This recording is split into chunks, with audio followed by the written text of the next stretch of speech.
success.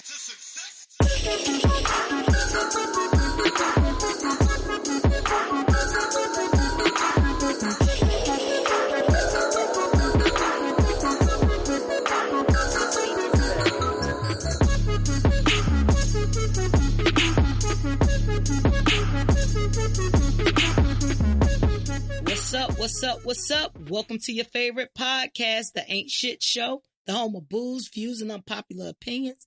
I want to thank y'all for joining us for episode 115. Yeah, what up? Hope y'all all right. My name is Fresh, and I'm one half of the pod guys, and with me is the best man in all of podcast land, my right-hand man, Mr. B. Hill. Absolutely. 115 on you hoes. 115. Back like we never left. Back like we never left. We had a week off. How are you? How was your week off? What you been up to? Shit, same old same. Just chilling at the house. You didn't do nothing different? Not really. I mean, nah. It's, yeah, some shit actually has happened over the past 2 weeks, but yeah, I mean, I guess I did. But it was so much more of what I normally do than what I didn't do. It kind of blended in, I guess. But, yeah, man. A couple of my peoples, we had like a social distancing birthday party that wasn't very social distant. We tried, though. But it was cool. We did a good job for what it's worth. I mean, we was playing cornhole with fucking gloves on and shit. You know what I'm saying? It was 10 of us. And masks? Weird, but gloves and masks and shit? Yeah, I had my mask. Yeah, niggas had masks. They was on and off though. Like, you know what I'm saying? Niggas bending down and shit, trying to breathe, smoke weed, shit like that. Yeah. Y'all was sharing weed? Nah, hell no. I wouldn't. Oh. I mean, I would pass it. Once I finished, I passed it, but I wasn't smoking after anybody else. Oh, yeah, I feel you on that. I'm not down with that. Yeah, I just had a couple shots. That's it. It was very socially distant, but it was cool. You know what I'm saying? And then, that's, I guess that it could be. That shit was actually great because we had a fucking ball, but we weren't really on each other. Like, it was really, like, you could tell it was actually kind of awkward because it was, you know what I'm saying? Normally we would like be giving daps and, you know what I'm saying? Yeah. Like, you know what I mean? Like off jokes and shit, niggas joke, like, that's what we do. So we gonna laugh and have a good time. Motherfuckers like touch, it's just normal, human interaction and shit. Yeah. So that was weird trying to like catch yourself not doing that shit or whatever, but. And then one of my aunties, she passed. Well, she wasn't actually my auntie. She was my mom's first cousin, but she was old as hell, so I called her auntie. But she passed a couple days ago. So rest in peace, her. Yeah, Aunt Dot. So we went to her wake was Saturday in Wilson, which is a country town that my family from and shit. So we went down there, and it was weird. That was even fucking weird because like everybody got masks on, and motherfuckers like can't tell who was who and shit. Like, so they let y'all have a regular funeral, like regular amount of people? Nah, well, at the gathering, you could have as many, like, it wasn't a whole lot of people, like, people were passing in and out and shit, you know what I'm saying? Mm-hmm. And then, but like, was it a church or somebody's, like, crib? It was a funeral home. So at the actual funeral home and shit, like, you could, it was only 10 people could see the body at a time and shit. So, like, me and my mom didn't stay long. So we just was in and out. My mom went to a funeral. I meant to ask her about that. How was that? It wasn't somebody she knows. She actually went to support a friend of hers. But she did say that, they were only letting like 10 people at a time. So I meant to ask her how that experience was. Like, was that weird? We didn't go to the funeral. The funeral, they could only have 50. They had 50 people. We didn't go to the funeral. Oh, that's what's up. That they at least let 50. Yeah. I ain't want to do that. Honestly, the fucking wake was a lot, like, it was because there was so many, it was more people like coming in and out, you know what I'm saying? It didn't dawn on me that it was gonna be like that, you know what I mean? But I realized who the fuck I was talking about. She knew mad people in Wilson, so everybody was gonna come show their love in some respect, even if they couldn't make the funeral, so especially that. So it was cool though, you know what I'm saying? My mom, I got to see a lot of her cousins and shit, and I got to see, some, because all my cousins is older as fuck, like 50 and 60 and shit like that, like my mama age, because and I got a couple, younger cousins and their husbands and shit like that, or their wives or whatever. But it was cool, man. You know what I'm saying? Yeah. And it was a quick trip in and out. Me and my mom had some interesting, crazy talks and shit. Y'all got to bond a little bit. Yeah, just on the way back and up there and shit. It was wild. It was cool though. That's good. I actually had a great week off. I was telling y'all before I left, and I was telling B Hill, like, I need some time. Like, the world was just too much for me at a point in time. Like, it was just too much, and I just needed to recharge. But it was great. I definitely, took time to recharge, and I stayed off social as much as I could. I definitely decreased it by at least 80%. I definitely was not on it, and the stuff that looked like it was negative, and the 20% of the time that I was on it, I definitely kept scrolling. I didn't even stop to see what's going on. I know some additional Black folk have been killed, unfortunately, in their own homes and other things like that. But, I really didn't connect into all of that because I just needed my time and my energy. Like, I just needed. So, your iPhone gives you a weekly update if you have that feature on. I think you have to turn it off because mine was on automatically when I got my iPhone 11. So, I think you have to turn it off, but I left mine on, but it said my, social media usage was down 82%. So I was happy, and it made a difference. It definitely made a difference. Social media, I love social media for all the fun things, the comments, all that helps me in general in life. Like, my thing is, if you want to laugh, go to the comments. Like, it's something in there for you. I promise you, it's something in there. But, social media can also be a place where doom and gloom is brought to the forefront on a very regular basis because so much is going on, and so many people have ways to record very instantly. You're either seeing phone footage, surveillance footage, or body cam footage all the time. So there's footage all the time. But, right. That helped. I went to trivia. I told B Hill he should join this week. Hip hop trivia. It was Diddy versus Dre, which was very interesting competition. That was good. Watched Bad Boys. I did like it. Finally saw that. I liked it. It was what it was what I expected it to be. Like, it was a typical Bad Boys movie. It was a good movie.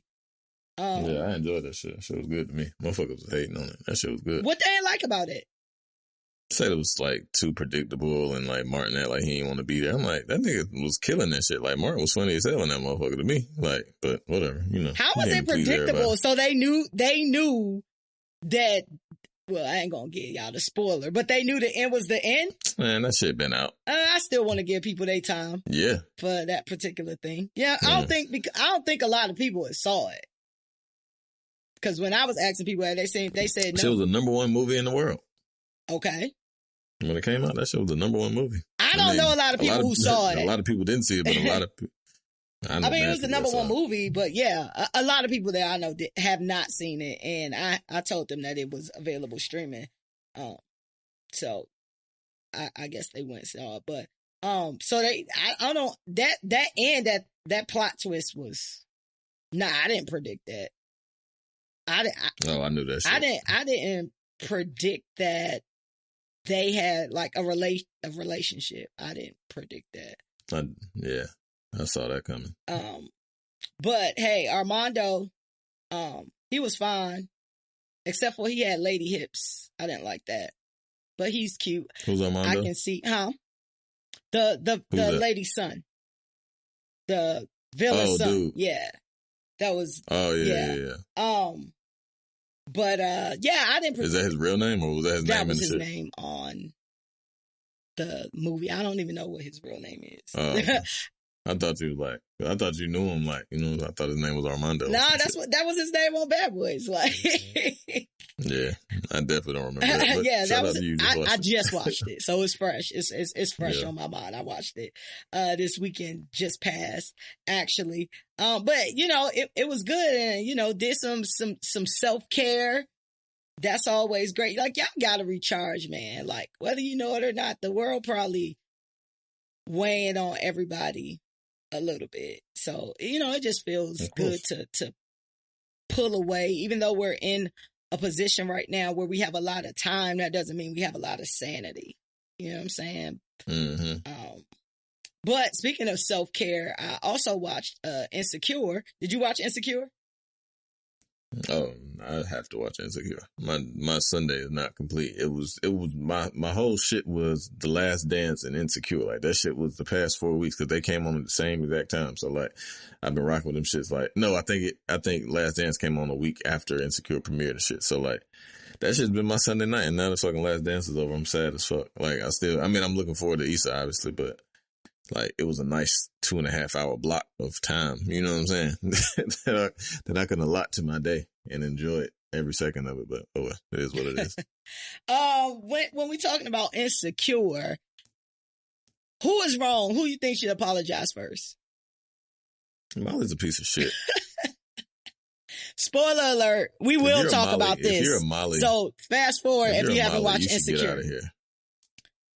Yeah, I mean, you asked, so you should. No, you know I'm telling them. Pressed it before. Yeah, I'm telling them. Oh, okay. I'm telling them to fast forward because we're about to talk about this. Molly's a piece of shit. Yeah, Molly's a piece of shit, bro. Like, she's a piece of shit. Like, you being a bitch for no fucking reason. You was being a bitch from the whole gate. Like, ain't nobody hating on you. Like, she just doing her thing. You know what I'm saying? You always talking shit about fucking Issa not being able to do her thing, and then she's like literally pulling this shit off on her fucking own. Like, you supposed to support her. Like, and then you done had mad epiphanies. Like, oh, this is why. Oh, this is why. Bitch, this is why. What the fuck? Like, what the fuck? Like, why do I have you know what I'm saying? Like, goddamn. Like, hold your nigga down. Like, you the one main nigga that be on her case. Like, and I'm one of those friends in terms of like being on my people case because I expect excellence out of them and I try to pull it from them and shit. Yeah. Like, gotcha. And it eats at me that I'm like, you know what I'm saying? Like you sit back and like, you hit yourself with the like, fuck it. If they don't want to, like, well, I'm gonna be on your case. Yeah, I'm just gonna do it anyway. Yeah, I'm just gonna give it away. Like, that's just like, in somehow, in some way, and it's like, and it may hurt your feelings, but it's always gonna be truthful. Like, me and my home, and it's funny because, a similar situation, kind of not like that, not Issa or whatever, but like where me and my homeboy was talking over the weekend after I went to the wake. I was kind of bummed and shit, so I went to my homeboy house who stays right up the street, and we social distance in his front yard. We just drank some hen and shit, but like, as our conversation goes, like, I'm like inspiring him. I'm trying to like pour into him. You know what I'm saying? Like that. And he was like, damn. And matter of fact, not even him, but like somebody else, like a mutual person that we know. He's like, well, you always been like that. Like, you always been like the granddaddy or some shit, like that be giving game. And I try to relate that back to Issa and Molly. Like, you've given her this much game the entire time. Like, you've been telling her like she needs to do this and get her shit together. Now she got her shit together and you want to be a fucking bitch because you hate. That shit is lame. I super hate that think shit. that Molly, I think that Molly was very used to, I think some people, in theory, they want you to be better. But in actuality, they want you to be good, but not have the spotlight. Because they have the spotlight. Yeah. You know? And I think that Molly is definitely a hater. I think that it was a wrong time, wrong place. I feel like she told Issa, she left Issa hanging because she got a new relationship. Yeah, in girl world, that is one of the main things that happen a lot. Like, bitches get new girlfriends or new boyfriends and they just act different. Like, they switch up on their friends. I can't stand that bitch. Like, that person, I hate it. You know what I'm saying? And you know your girl, like you said, you know your girl been trying, put this whole thing together. Issa has had several obstacles in getting this done. Condola bailed out on her. Schoolboy Q bailed out on her. She's stupid too. Like, why'd you do that? Like, I think we're going to find out that coming up. I think we're going to find out about that coming up. But that shit is weird. Like, you just, like, bitch, I ain't got shit to do with none of that. You know what I'm saying? Yeah. Like, y'all, I see y'all out. Like, you know what I'm saying? Like, this Inglewood, I'm gonna see him, but like, I think it was that conversation, though. I think it was that conversation. I think it was that conversation that she had with Lawrence, Condola, and Lawrence had, like, 2 episodes ago, 3 episodes ago, whenever it happened, when she asked if Issa didn't cheat, will he still be with her? And I think she felt the way about, you know, him possibly still being with Issa if she didn't cheat. And it kind of hit home for her. But he said, I mean, but he's not with her. That's. I mean, I get it. You know what I'm saying? I get it, but I'm trying to tell you how a lot of women's brains work. Like, but I think the other fuck part about that particular conversation is this nigga was there with your friends, and your friends basically admitted to this nigga like he was just kind of like something to do, like a rebound. Like after that's she what I'm saying. was. So like, why is she being weird to Issa? Like, what the fuck? Like, I ain't got shit to do with the fact that your friends ratted on you. Like, I think they broke up. You still continue to work with me? I think they broke up. That shit. I think they broke up. I think Lawrence. I don't even know, were they officially in a relationship? Lawrence and Condola. I don't know. But I think they're. I hate it. I hate Condola. I love Kim. What's my girl name? Is it Kim? Kelly. What's the big girl name? Kelly. Kelly is hilarious. I love Kelly. Me and my homegirl Carmen. We were like trying to piece our friends around, like in certain aspects of like who's who and shit. That shit was funny. But she told me she said I'm Lawrence homeboy, like the realtor nigga. Like, Craig. That's married. That used to be a hoe type shit. Yeah, that's married. That used to be a hoe and all to do all type of say crazy stupid shit. Yeah, just a realtor and shit. Yeah, Craig is wild. Bought the fucking Benz. Yeah, Craig. Craig is wild. Yeah, I love that show, man. That's my. If that shit was an hour, that shit'll be beautiful. At least 45 minutes. I think at least 45 minutes. That shit go off right when it's good as fuck. Yeah. Like right when it's good as hell, the shit goes right off. I've been in the situation as far as who should apologize first. And I'm with Issa on this. I feel like Molly was totally wrong, and especially the way that she went about it. And if you are the friend that is constantly reaching out, nah, I'm not doing it this time. Like it's always like a straw that broke the camel's back type thing. You know what I'm saying? Where it's just like, look, it might seem small to y'all. However, this been going on way longer than y'all know. Like I can name 20 situations where this has happened. I'm not reaching out. So I'm team Issa on this one. I think Issa went around you. She didn't involve you. You said you didn't want to be like the go-between between you and her boyfriend. You didn't want to blur those lines. So she used her other resource to get what she needed. And I don't feel like it impacted you in a negative way at all. So what the fuck you mad for? Or why you can't be grown enough to just talk that shit out? I get it. It's TV, but I think that it happens more often than not. And I feel like Insecure is dope because it definitely pulls things from that shit is a real, like that shit is a real show. Like that shit is just a real show. Like everything that happens, I could see fucking happening. Like I know somebody that would do some silly shit like the shit that, you know what I'm saying? Like it just, but it's so, I don't know. That shit is beautiful. That shit is flawless. Like it's perfect. Like out of all the shows that I watch, like that shit on some black shit, it's not a lot, but that shit is by far the best show. Like well written, produced, shot. You know what I'm saying? Like I applaud 20s and shit. That shit is dope too. I won't. It's not far away from it for sure, but it just doesn't look like HBO. Like this, it's just she got the HBO budget, so it's a little different. You know what I'm saying? I think that my top black shows is Insecure, Blackish, The Shy, and it was Atlanta, but that shit was so long ago. I don't even know if it's in my top anymore. I'm kind of over that. Like, I don't even feel like they should bring Atlanta back. I think we said that. Like, I'm kind of good at this point in time. Yeah, I'm sure. Like, what else? Yeah, What else? Oh, Snowfall. I gotta put Snowfall is definitely super in there. Yeah, Snowfall is a good one. I'm cool on Power. I think Power that is trash. I think that Blackish is almost number one, only because it's been on for so long and been flawless for so long. Right. Yeah, that's a fact. It damn shit. No doubt, no arguments there. Yeah. No arguments at all. That's a fact. It is really done really, really well, and it's still funny as hell, like, to this day. It's still funny. I think that chemistry really between Anthony, really between the whole cast, but between Anthony Navison. It's the Black Modern Family. Like, yeah. You know what I'm saying? Rest in peace, Modern Family. That's over. I watched the last episodes of that maybe week before last. I ain't watched that. You didn't watch it? I ain't even watched that shit, man. No, I ain't watched Modern Family mad long. I used to love Modern Family. Oh, I still watch Modern Family, but you know I watch everything on DVR. I know it's still funny. I record everything, so yeah. I never know when shit come on. I just go to my DVR and like, wow, this is what I have to watch. All right. But yeah, Modern Family. Shout out to Modern Family. I love Modern Family, and Modern Family was consistently good the entire time. Yep. How they pulled that off, I have no idea. When you can transition between things that happen in life, things that happen with your cast members, because they had a little bit of controversy that went on with like that youngest girl. She had some issues to go on, and you know, and like growing up. So like these motherfuckers was like, these kids were like, you know, 9 and 10, and that shit was on for like 10 years or something. Or maybe even longer than that. I don't know how many seasons, but they were adults. Yeah, Luke like 28.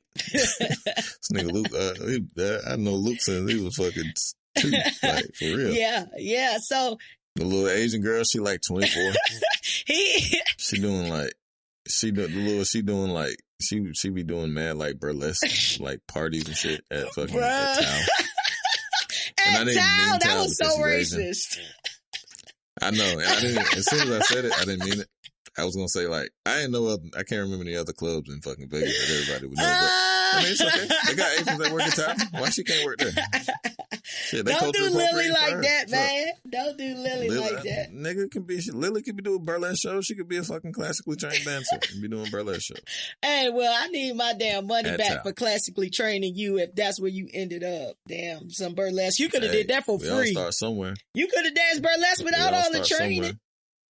You just gotta move, but she gonna be the best one because she got the moves. Man. Hey, listen, and then somebody gonna come in there and see her like, yo, you heard her, just a little burlesque joint. She be getting busy, and somebody come see her, and she gonna be on Broadway. Well, look at that. Look behind the burlesque Mulan. would be Hill. She gonna be in Mulan. Hey, this nigga is wilding. He is wilding. Hey, it's their hilarious. Movies. They should be in there. It's mad black people that like, it's Asians that go for movies. Like we all know, you know what I'm saying? Like it'd be the 3 niggas from fucking, Training Day and shit. You know what I mean? With like different beards and shit. You know what I'm saying? They always like the Vatos Locos niggas. There's certain niggas that just stereotypically play certain characters, and that's fine. They get money. And you think Lily will be one of those? She could be. You never know. Listen, Lily being a burlesque dancer is hilarious. It's almost as ridiculous as she Lala. Could be in Mulan. You're not seeing the end. It's almost as ridiculous as Lala Milan, the social media girl, being this stripper on Boomerang. That's why I'm just like, I can't take Boomerang that seriously. Like, I watch it because it's black. See, I hate her on there. I hate her on there. I love her. I love her hustle. I don't think she's a great actress. She sounds like she sounds on Instagram. Her acting is terrible. Yeah, it is. Her acting is horrible. I'm rooting for her though. I really like her. Everybody else is a pretty good actor. Yeah, especially in comparison. Yeah, especially in comparison. However, I can't see Homeboy past Everybody Hates Chris. He still looked the same to me. He still looked like a kid to me. Like, I can't get him in the role that he plays. He didn't grow at all. Like, you are still. He looked exactly the same. No beard or nothing. Tried to put a beard on him. I just can't take him seriously. Then him having sex, like, my shit be all fucked up. I'm like, what was his name on Chris? He's like 5'1". He is short. Chris. What was his name? No. Little Chris. That's Little Chris' brother. That was Chris' brother. Oh, damn. I forget his name. But did you watch Verzuz? Did you watch Jill Scott versus Badu? I heard in the background we were playing cornhole. Oh, that's when y'all played. Cool. Man, that shit was dope as fuck. That was one of the top verses to me because it didn't even feel like a competition. I enjoyed it for what I heard. Like, I didn't see it. I didn't watch it. I just heard it, like, in the background. It was dope. I mean, I love Erykah Badu, so I can listen to her fucking at any time. Like, she like Anthony Hamilton for me. Like, it's no time that I'll be disappointed when I hear, like, either of their voices. You know what I'm saying? That's just me personally. Yeah. But, yeah. And Jill, I love Jill. Like, she's beautiful, so I can just look at Jill, but I couldn't look at her. And I like a lot of Jill's music. Yeah. Not a lot. I like Jill's music. I love a lot of Jill's music. Not as much as I love Erykah. I love Erykah. Like, Erykah Badu is one of my favorite artists of all time. I got all her albums type shit. Like, she's beautiful. Listen, Jill Scott, first of all, Jill Scott and Erykah Badu was high as fuck. We expected them to be high as fuck, but they were high as fuck. Why not? But Erykah was like further away from the camera, and Jill was like sitting, like, you know, right up on the camera. And she had this light popping, her makeup was flawless, and Jill is beautiful. Excellent. Like, she has this smile. She's gorgeous. That, like, when she smiles, and her eyes, the way she smiles, that make her eyes go a certain way, it's fucking amazing. Yeah, I forgot you were an eye and foot person too. Hell yeah, I love eyes. Like, no, I like eyes too, but I think I think you probably zoom in a little bit more, but definitely that whole package. I was like, Jill Scott is, I was like, I could FaceTime with her every day. Like, if you just look like that, I was like, Jill Scott is beautiful. But, you know, I loved it because it was so, like, track after track after track, like, was great. Like, it wasn't like a dud. Even like the shits that they played that weren't really like popular as much was still like, it was such a vibe. Like, if you had, you know, you had your drink, you had you some smoke, and you just sat there and listened to that, and they went on for like 2.5 hours, I think. That shit was like 3.5 hours. That shit was great. That shit was long as hell. They came on at like, cause they ain't come on till, it was supposed to start at 7. They ain't start till 8. That shit ain't go off till like 11:30. Yeah. Yeah. Nah, that's not true. It went off at like 10:30. Yeah, actually it is. Yeah. It was like 10:45. Yeah. Cause I left like, cause I got there like 5:30, and I left at like 9:30 and shit, and I got home and they were still rocking for another hour. So yeah. I was, however, in contrast, I wasn't really that impressed with Nelly versus Ludacris. That shit was weak from what I saw, and I was disappointed because I think Nelly was out of his league, which I didn't expect. I thought Nelly was gonna win that shit. Right. He was out of his league. I said that my prediction was that if it was Nelly and Ludacris, like their songs, then Ludacris would win. But if it was Ludacris and his DTP and Nelly and like the Saint Lunatics, then Nelly would win. But I think Ludacris won that. It was some Teddy Riley vibes. He would have won anyway. You'd have did it. I disagree. I think the Saint Lunatics, I got way more songs I like by the Saint Lunatics than DTP. But I know DTP your people, so I know you biased in this. Nah, that's not what it is at all, because my people didn't have any major success. But anyway, I'm talking about like if it was Luda songs versus Nelly songs. Now, the way they sounded, like just straight Luda songs are gonna kill fucking Nelly songs, and it threw me off. Like sonically, they just sound better. Like in terms of like hit for hit to me. I mean, and I'm a Nelly fan. Like I'm more of a Nelly fan than I was like, you know, Luda in terms of that. But like, just they didn't age as well. You know what I'm saying? They still go off, but they ain't age as well. But both of their sounds to me, and I don't know, sometimes it comes back to be a con when you had such an era.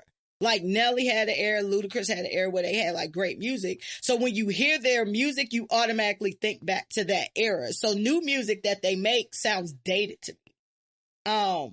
Ludacris flow sounds dated to me. Like even with some like newer songs, you know, he had a little bit of controversy going on about that new song he debuted where he kind of talked about like fucked up people, and it was kind of like wordplay. And he said, I love R. Kelly, but wouldn't keep him from around my daughters. Like it was a whole bunch of controversy going on about that or whatever, and people have still been talking to him about that.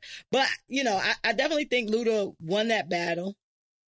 But it was weak. It was weak. I thought it would be better. Ludacris has way more commercial hits than Nelly. Although Nelly does have a diamond trophy for... Yeah, that's hard. Yeah, you know, so you can have one big song. I mean, but he did play Here I Am though. That's my shit. That was a good one. I forgot he smoked. He killed that. I forgot because I was not expecting him to play that. Like I didn't even remember that shit, and I was like, "Damn, he smoked that fucking." Oh, I listened to that. He smoked that. I didn't necessarily think about Nelly when I listened to that song, but That's that album is like one of my favorite Rick Ross albums. Here I am. I got a couple dollars, I'm gonna spend them on her. What's her name? Avery. Hey, that thing go. That's my shit. DMX accepted a battle from Eminem, allegedly. What do you think about that? Because that's an odd pairing to me. That don't make sense to me. That shit is a super odd pairing. X gonna watch fucking M though. You think so? I don't even know. X play all that aggressive music. I honestly don't know because it's so different. I was listening to X today, bro. Like, Dude, X got 20 though. Aggressive, like, yeah. Hell yeah, X got 20.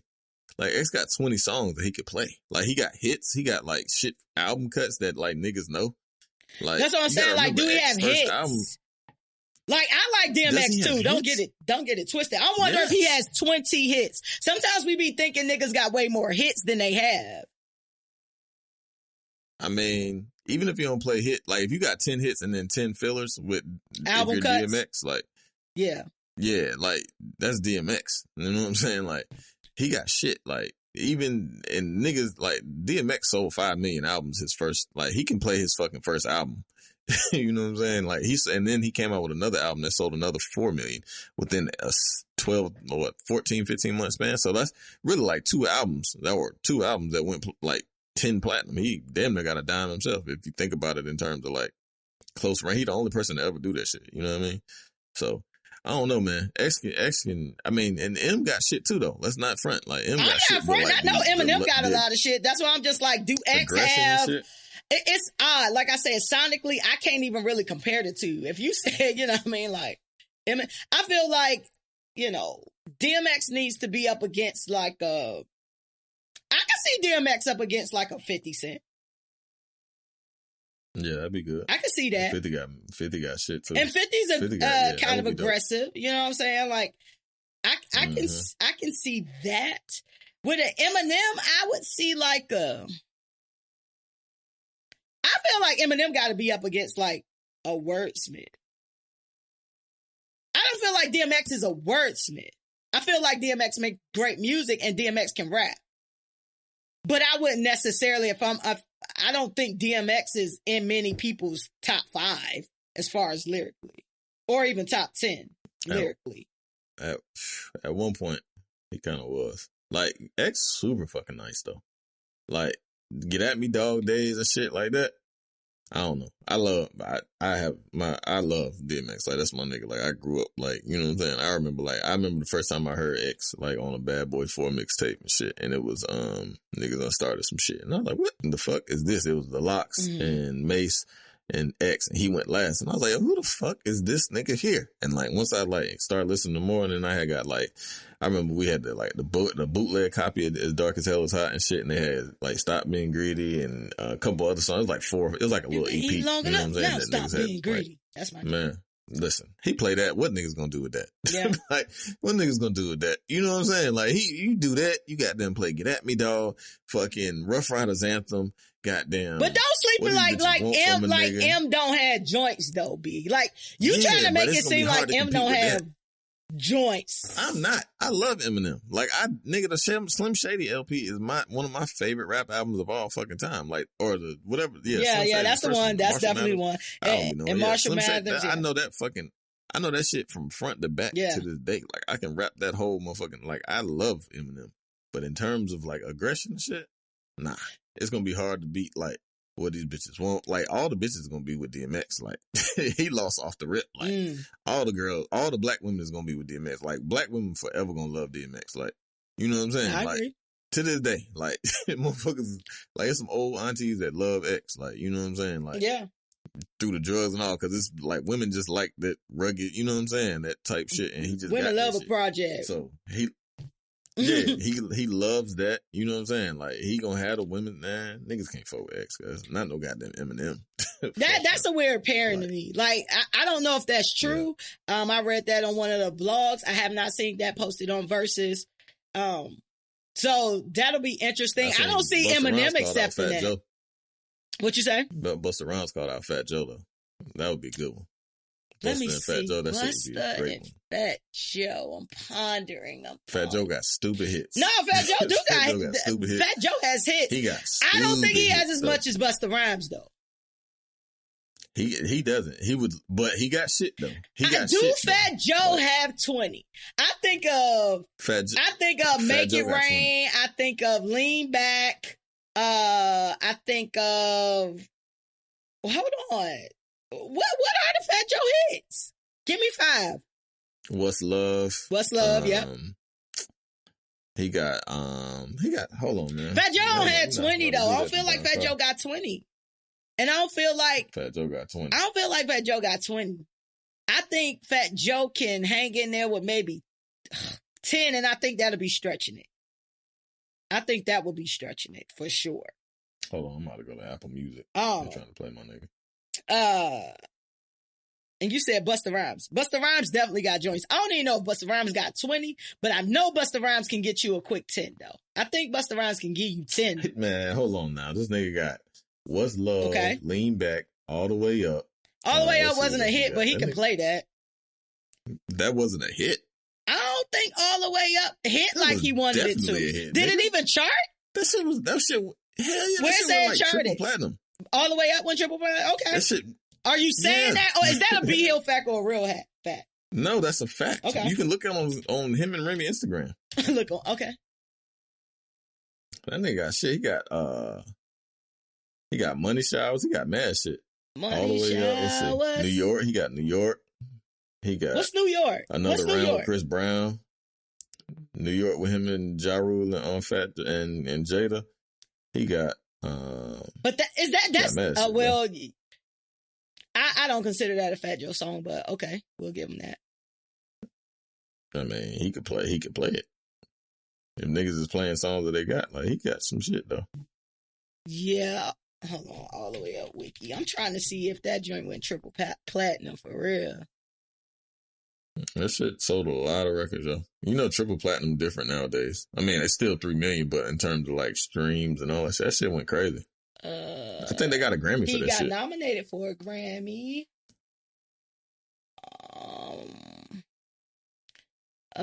Peak Position. Nah, man, All the Way Up. The highest point it hit was 30. Still went triple platinum though. Okay. It did go double platinum. I do have that. I do see that. It went double platinum. And it possibly could have went triple platinum worldwide. So yeah. But that joint, yeah. I mean, he'll have it to play. We still far away from 20 though, bro. We still far away from 20. We still far away from 20 if we talk about Fat Joe. And I like the Fat Joe songs that I like. I listened to that him and Remy album. Plata, Plomo, whatever the name of that album that had All the Way Up on it. And it was like 4 songs on there that I really did like. And I like it. I put it in the playlist and I probably wear it out. So it was a few on there. You was coming for Remy when that joint came out because you don't like when Remy talks sexy. You think she sound like a man and shit. Hell yeah. That shit is disgusting. Speaking of female rappers though, I was surprised that Doja Cat and Nicki beat out Beyonce and Megan for the #1 spot. Were you predicting that? I didn't think about it, but I just like the song better. Savage better or Doja Cat better? Doja shit. I like Doja shit better. Well, I didn't expect it. I'm like, you know, I knew it was going to be 1 and 2. That was the talk the whole time it was going on. But I'm like, wait, Doja Cat and Nicki beat out Beyonce. Like, that was wild to me. But I think Doja Cat Say So was a big pop hit. So it didn't take much because it was already at that status. But shout out to all 4 of them because this is the only time 4 Black women has been on the Billboard Top 100. So shout out to Doja, Nicki B, and Megan for that. I think that is super dope. Before we go on, I got some. Doja Cat was supposed to show her titties, though. She ain't do that. I know you on alert, though. Yeah, it's a deal is a deal. You know? You gotta show your tits. I know you on alert, so keep us posted. I know you know when the titty is out. She ain't did it. She ain't finna drop it. She said she was gonna do it if it went number one. That's it. I feel like you should do it. It's just the fucking titty. Like, everybody got titties. Yeah, like, so just show the shit. Especially if you said you was going to do it. You didn't have to say that. Yeah, like, ain't nobody be like, yo, show your titties. Or like, you definitely will be like, yo, show your titties. You would definitely see Doja Cat be like, yo, show your titties. I would now. Like, bitch, you supposed to show some titties. Where the titties at? Where the titties? Shout out to fucking Snowfall with Uncle Junior came in there to the fucking porno shit. They was looking for the money and shit. They run up in the porno shit and they was like, "What the titties at, nigga?" Oh yeah, and it was all dicks in there. It was all dicks in there. Like, what the fucking titties at? Hey, did you see? We was talking about where the titties at. Damn, I just lost my thought because it was about where the titties is at. Oh, have you seen on I don't know on social media where they got like the old people talking about who these celebrities are? I think I might have forwarded one to you, but this one with this old man and Cash Dog came up there. He was like, God damn, she got some big old titties. Like, who is that? I don't think I saw I was like, yo, he an uncle for real. All the grandmas and shit. Yeah, it's this one with a grandfather, or I'm assuming he a grandfather. He might be an uncle, but he like a 60-plus-year-old man. And like Sweetie came up. He was like, I don't know who she is, but she cute. And somebody in the comments said, that's pretty much what people say about Sweetie. Like, I don't know who she is, but she cute. Like, I don't know. I done said this before on the show. It's something about Sweetie that she doesn't connect for some reason. Like, as far as memorable. Like, she's super cute, though. Mm-hmm. You know what I'm saying? Like, Sweetie is cute, and she's a rapper and all of this, but... She's just a sweetie part. She's just a sweet... She just Sweetie. She just Sweetie, man. I like Sweetie, too, man. Oh, but that joke was funny. He was like, God damn, she got some big old titties. I was like, if you don't get this uncle off it, that's exactly like one of my older uncles would have said. Like, my grandmother's brothers and shit like that. Like, God damn. I remember I brought 2 friends with me to Mississippi. And my uncle was like, who is that? She fine. And I was like, oh my God. I was telling my friend, like, you give him a hug, but if he hold on too long, just let go. Just don't, you know what I mean? Because sometimes it's people better don't. To be called like, oh my God, who is that? She ugly. You know what I'm saying? It's worse things to be called. Yeah. But come on, like, beauty, you know, men just aggressive sometimes. Class, like, it's okay if you say it kind of on the low, you know what I mean? But goddamn. I brought to you a couple times. Her beauty was stunning. You are a magnificent specimen of woman. Who are you? Sometimes you just can't hold it in. Like, God damn, you fine. Like when I done said it before. I done said it plenty of times without knowing. Like, God damn, you fine. To their face, like, motherfucker walk past you and shit. Like, you be like, shit, motherfucker fine as hell. And like, it could be very well to yourself, and you thinking that to yourself. That's very true. That is very true. Sometimes you audibly say shit. That's when a motherfucker is fine. Like, when you just say that shit out your mouth, like, oh, damn. Hell yeah. That's super fine. Damn, that motherfucker is. Hell yeah, I done said it. I like that motherfucker is gorgeous. Like, sometimes, I mean, it's not even me being like trying to talk to you or nothing. Like, it's just, I'm being complimentary and it took me off guard. So I feel, that's a great kind of beauty or sex appeal when you just take a person off guard. Like, damn, like, sheesh, I didn't know you were. I saw Jessica White. Do you know Jessica White, the model?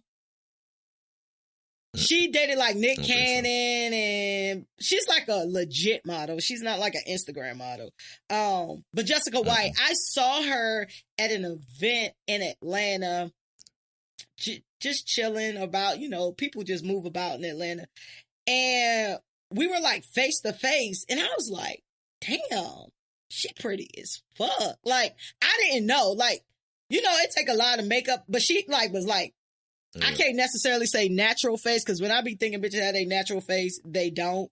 But she looked like she had a very natural face, and like she was just chilling. I was like, damn, like, and I was like that. Go ahead. Nah, I was just saying, like, she was like, we were face to face, like we were at the bar or something, and I turned and like we kind of, but I felt like, you know how you feel like you look goofy right now, like. Turn around, like you just stare, like that's not cool. Stop being weird. Stop being weird. Stop being weird. Atlanta. Nah, stop. Remember the shit in Atlanta where the nigga was like, the nigga was when they was at prison and shit, and the nigga was with the girl, like, but it was a man. And the nigga was like, "That's a man, nigga." You know what I'm saying? I don't remember that episode. You don't remember of that? The show, Atlanta? The show? It was a. Yeah, it was the first season when Donald Glover went to prison. That was probably like 6 years ago. We talking about the first season. Good point. It's very old, but it was when he went to prison and shit, and like his homeboy was there with a transgender dude. You know what I'm saying? Like prostitute and shit, and like so he talking to the nigga like that's his girl. He was like, it's a whole men's pod in there, and he kept and the nigga like is in love with the girl. I don't remember that. You don't remember this shit? I need to go back, like, but I have a bad memory. Yo, that shit was funny as shit. Stop being weird, nigga. Like, that's one of the funniest fucking episodes of that shit. Like, shout out. That shit was fucking hilarious. I'm still laughing at, talk to me normal. Talk to me normal. Talk to me normal. Oh, yeah, that was funny. Hey, Khaled straight panicked for real. That was so funny. Like, talk to me normal. Talk to me normal. Like, yo, bitch, go on now. What the fuck you doing? My damn little baby, my girl back there. I got like crazy deals. I got like fucking, you know what I'm saying? Like I got deals. Right. That I can't have you popping your ass on my Instagram. Right. Like, I endorse almond milk. I'm a fat nigga who endorse almond milk, nigga. I got Greek yogurt on the aisles, my nigga. Like it's Greek yogurt in your freezer section. Like what the fuck are you doing? Popping your ass on my fucking Instagram. Talk to me normal. He said it's all love. Talk to me normal. Oh man. I would dumped her ass so fast. Gone. Hey, that is you know hilarious. What else has been the highlight of my fucking Instagram? It's been so much. It's like mad shit that's been funny on Instagram. Like that Chico Bean, where he got them be having niggas show their hairline and shit. Like it was like it was about last week sometime. I think it was around today or something last week. Man, that shit was so funny. Niggas had some crazy looking He's still doing that show your hairline shit? His little girl was killing niggas. I was like, oh yeah, she got it. She was like, oh, you got, what's that, a power button? It was like a piece of hair. She was like, what is that, a power button? Like, that nigga have no, like, he was bald, but had like a little fucking, like, circle of hair and shit. Listen, that shit was the funniest shit. And like, some women got on there looking crazy. So that shit was funny as a bitch. But. Wait, women? Wait. Yeah, women gotta show their hairline? Like, that's wild. That is wild. Yeah, them bitches be pulling back that wig and shit. You know what I'm saying? That shit got them looking crazy. But everybody having fun and laughing and shit. I have a this or that for you this week. I'll be finding these on the internet, on social media, and then I'll be going to ask you your opinion on it. So here's your songs to choose from. My First Love by Avant and Kiki Wyatt. Nothing Even Matters, Lauryn Hill and D'Angelo. We Can't Be Friends, Deborah Cox and RL. And If You Leave by Mary J. Blige and Music. So If You Leave, My First Love. So it's only between My First Love and D'Angelo and what's Nothing Even Matters. Yeah, Lauryn Hill. So which one you going? D'Angelo and them win by. These are all great songs. I just want y'all to know, I literally love all four of these songs. And when I saw this, I made sure they were in my playlist. Nah, them shits, like. You don't like If You Leave by Mary J. and Music? It's cool. It's all right. I mean, it's not bad, but it doesn't compare if you like by any stretch.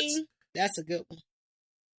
I mean, it's a good song for sure, but it can't compare to I would put it third over fucking RL. And, so it's third in RL and Deborah Cox shit is the fourth. Okay, so what's first? I don't know. You said D'Angelo? D'Angelo. Mm-hmm. Okay, we actually agree. I think Nothing Even Matters. That's one of the greatest songs ever. Yeah, it really is. That it really X Factor is one of the two, like that and X Factor, two. Yeah, they're definitely in the top 100 songs of all time. For sure. I give that. I give that. I don't know where they go, but they're in there somewhere. I give that. I think I would go Nothing Even Matters. Then My First Love will be fourth for me. It's great songs, but we're putting them in order here. I'm going with Nothing Even Matters. We Can't Be Friends. If You Leave, then My First Love. But Nothing Even Matters. Like that shit is different. Like that shit is different. That shit's stupid. I got another one. You may have saw this because I saw this today, and I'm dying to know your answer. Nice and Slow by Usher, or Take You Down by Chris Brown. I just wanna take it tough. Nice and slow. Or let me take you down. I'm gonna be like a DJ and just boom. I'm gonna just blend them. Nah, you gotta pick. Stop that. Stop it. Stop it. And just blend them into each other. You know what I'm saying? Like, ooh, that'll be nasty. Like you started off with that. Yeah, that would be awesome in a perfect world. Come back world. to Usher and then come back to Chris Brown and end it. Nice and Slow, Take You Down. DJ B Hill on the ones and twos. Niggas throwing tomatoes. Like, let us play the song out first. Nice and Slow or Take You Down. You want me to go first? I'll go first so you can think it out. It's still not going to help me. I don't care what you say. Okay, so here's my shit. I'm going to give you mine and I'm going to give you my explanation. I'm going with Take You Down by Chris Brown. And let me tell you why I'm going with Take You Down by Chris Brown. Both songs are great songs. However, when I think of my top 5 or 10 songs for Usher, just Usher, Nice and Slow is not in that. When I think of my top 5 songs for Chris Brown, Take You Down is in that. Nice and Slow is definitely in the top 5 for Usher for me. That's why it's so hard. Because out of all of Usher songs, Nice and Slow is in your top 5? It's 7 o'clock. I'm in my drop top cruising the streets. What the fuck are you talking about? I got a real pretty picture like of Usher got so many joints. Like I pull it up and no way. That's one of his greatest songs by far. You know what? It could be for me. It was one of them songs that kind of played out. You know what I mean? You know how they play a song so much that it's just no. Okay, well that's how it is for me. I like Nice and Slow. Yeah, if Nice and Slow come on, I'm jamming. You saying Confessions? Nice and Slow ain't even on Confessions, is it? I know. I'm just saying. That's on 8701, right? The shit before that. Yeah. Okay. Yeah. Hell yeah. But nah, I'm saying like I could see you saying that about the song Confessions. They played that shit out. You know what I'm saying? But These Nice and Slow confession. It's the guitar shit at the beginning, dude. That shit is crazy. Like that shit. Okay, so you go with Nice and Slow. His top 5 for sure. No. You did all that talking. You did all that talking not to go with Nice and Slow. Would you take it down? Let me take you. It ain't your first time, but what? It ain't your first time, but baby girl, man, come on, man. Bump and grind. That's the night. It never ends. Come on. Chris killed that. Chris kills everything. That's the thing. Like, these niggas are the great, like... Which one would, if you had sex to a song, which one would it be? I ain't playing it. Because I feel like one of them niggas get mad at it. I feel like you ain't playing it because you the nigga that'll stop stroking and start singing halfway through the shit. Damn, I don't need, nah. You'll start singing, I feel like. Yeah, I think I have. But I don't really fuck the music like that. So what you picking? Fuck the music like that. What you going with, man? I don't know. Just Take You Down, I guess. Take You Down. All right. It's not really what I agree with at this point. Well, look, it's a win-win situation. You know what I mean? It's a win-win situation. Them niggas should go on tour. Last but not least, I'd pay a lot of money to see them on tour. I would love to see both of them on tour together. Hell yeah. And Trey Songz. Nigga, they should do that. Yeah. That would be hard. That would be dope as hell. That would be hard. I told you. Like, go ahead. Just them. Good. No, I was just saying, like, they don't even need maybe an opener, but that's it. Yeah, I think the only problem with that shit is they'll be fighting about who should be the headliner and shit.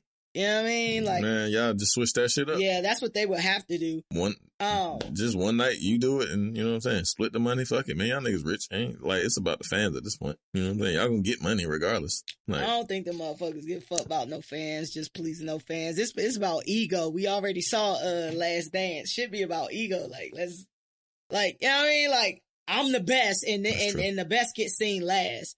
And I really don't see like a Chris budging. I don't see a Usher budging because of tenure. Trey might be the only nigga that'd be like, I can't dance. Y'all niggas got it. Yeah. Wait, if we basing it on dancing, then Usher gotta go second, then Chris Brown gotta go third.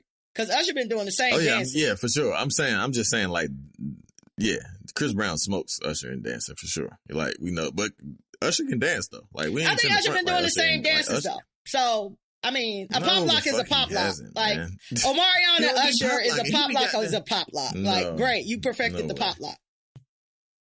No, you are a hater. I'm not a hater. I give out a whole bunch of compliments, and then I say one thing I don't like, and I'm a hater. I just gave Usher a plethora of compliments. I just gave him a plethora of compliments. No, but he's a good dancer. Like, he's a great dancer. He's not like Chris Brown is like Chris Brown can do any dance, like literally any dance. He's different. He's the best. Can Usher do any dance? Would you put Usher in your 2020 dance competition? No, I'm saying he's a great dancer, but he's not a like alien dancer. Like that nigga Chris is from another planet. Like it's got fluid in him. You know what I'm saying? Like Usher nice though. Like Usher be goddamn killing it. Like he kill it. Like that little fucking shit with him and Ella, that little dance he smoked that shit. Like I forgot the name of the little fucking bop and shit, but that shit hard though. Yeah, he can dance like hell, my nigga. Like, listen, I feel like what he can do, he can definitely do. I'm gonna leave that right there. I think the dances that he can do, he can definitely do. I don't think you could put any. I feel like if you took any dance past, I think if you took any dance past 2010 and gave it to Usher, I don't know how well he would execute that. Man, that nigga Usher would. Come on, man. You're not finna do bro like that. I you don't think he can do the shoot? Like you don't think he can do the? You don't think he can do the shoot? He can't do the fucking Millie Rock? Do you see how these kids dance today? Like regular fucking kids be dancing they fucking ass off. Do I think he could TikTok dance? No, I don't. Wow. No, I don't. I think he got TikTok. He got a TikTok dance. Like, are we talking about that dance that him and JD and Drake beefing over about the Tootsie Slide? Is that his TikTok dance? His line dance? Yeah, I mean, the line dance. Dope. Yeah, that's real current. Like, yeah, let's do that. Let's line dance. Like, would I like it? And aunties like it? Yeah, for sure. But I didn't see that go viral. If a Tootsie Slide nigga is doing that, right? If a Tootsie Slide nigga is doing it, isn't he an 18-year-old kid? If they're beefing over who said they did it first? But the Tootsie Slide nigga can dance. Can the Tootsie Slide nigga dance better than Usher? Like, can Usher smoke the Tootsie Slide nigga? Fuck Chris Brown. No, can Usher smoke the Tootsie Slide nigga? He's a fucking alien.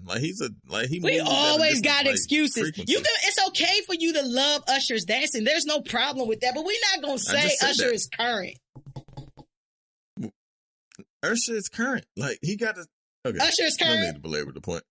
Let's just move forward. Exactly. Like, it's okay. Like, it's okay. No, exactly. You didn't win. It is okay. No, I'm just saying we can agree to disagree.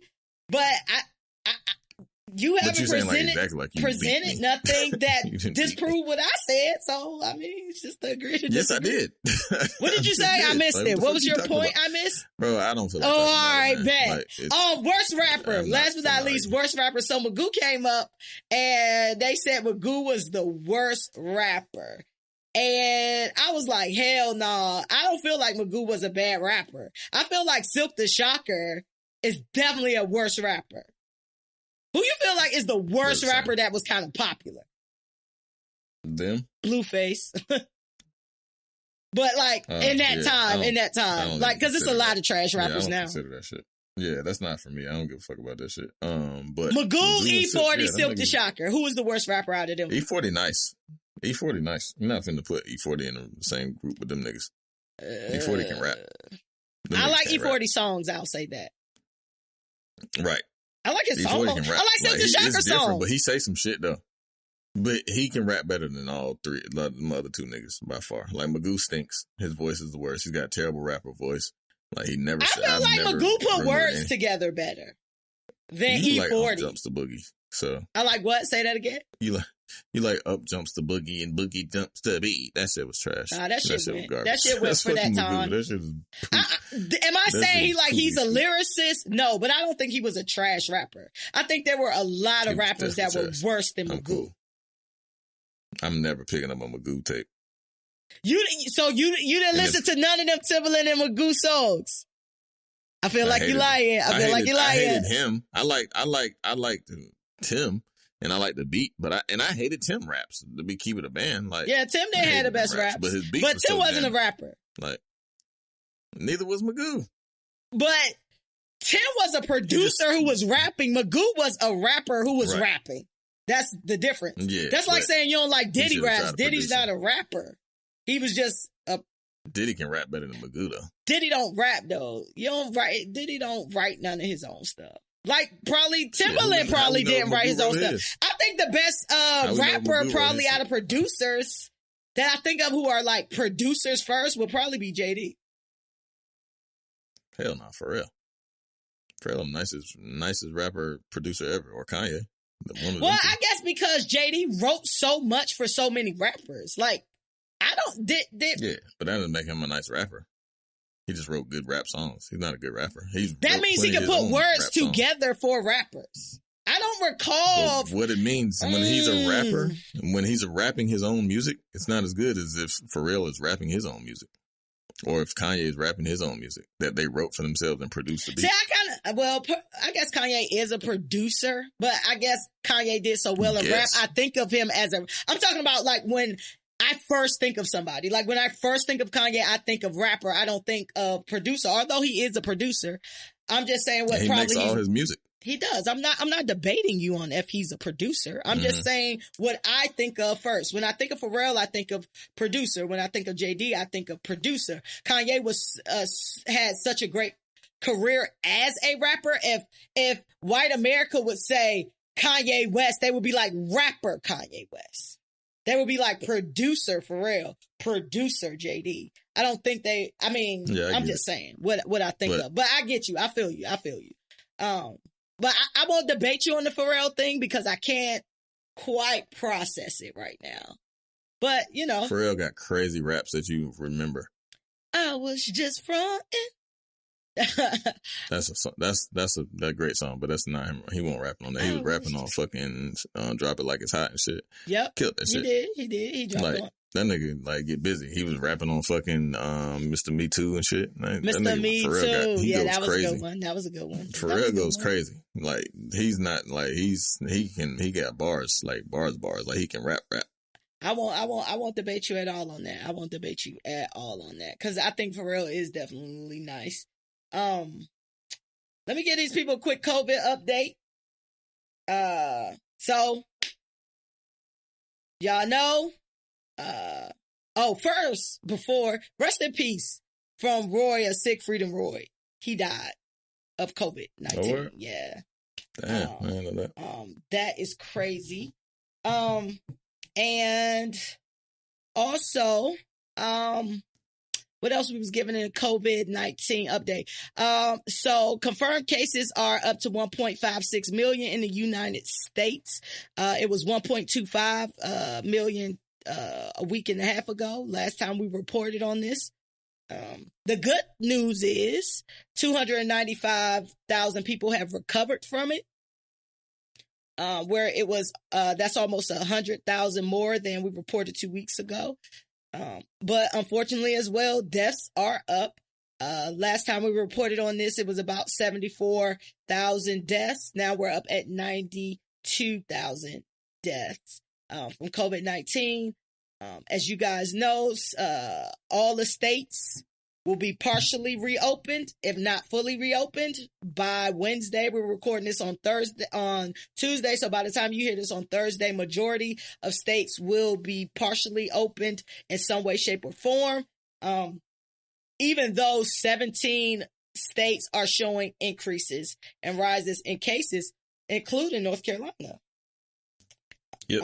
And surprisingly, not Georgia. As far as increases in case, they still have a lot of fucking cases. Just hasn't been more than normal. We got the most fucking hospitalizations as of today, or either yesterday or today that we've had the entire time.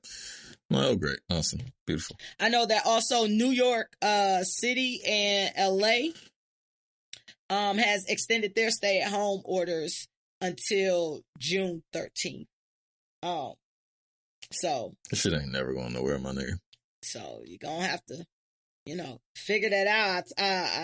At work, it's never going anywhere. They've been talking about this, return to work plan. And I was talking to, and my whole thing about I'm not about to be in here with y'all and y'all out here doing all of this crazy stuff. I talked to a coworker today, a woman from the Caucasus Mountains, and she said that she got her nails done and she about to go get them redone today so that she can go to Florida on Thursday for Memorial Weekend. So, it's not just about where you go, it's about where other people go and they bring it back, so just be careful for y'all who have returned to work and are around your coworkers and it's summer, they're encouraging people to go on vacations and you don't know where people are going on vacation. Florida is probably no worse than Atlanta right now, but it's Florida. So, I'd rather have Atlanta COVID than Florida anything. That's that.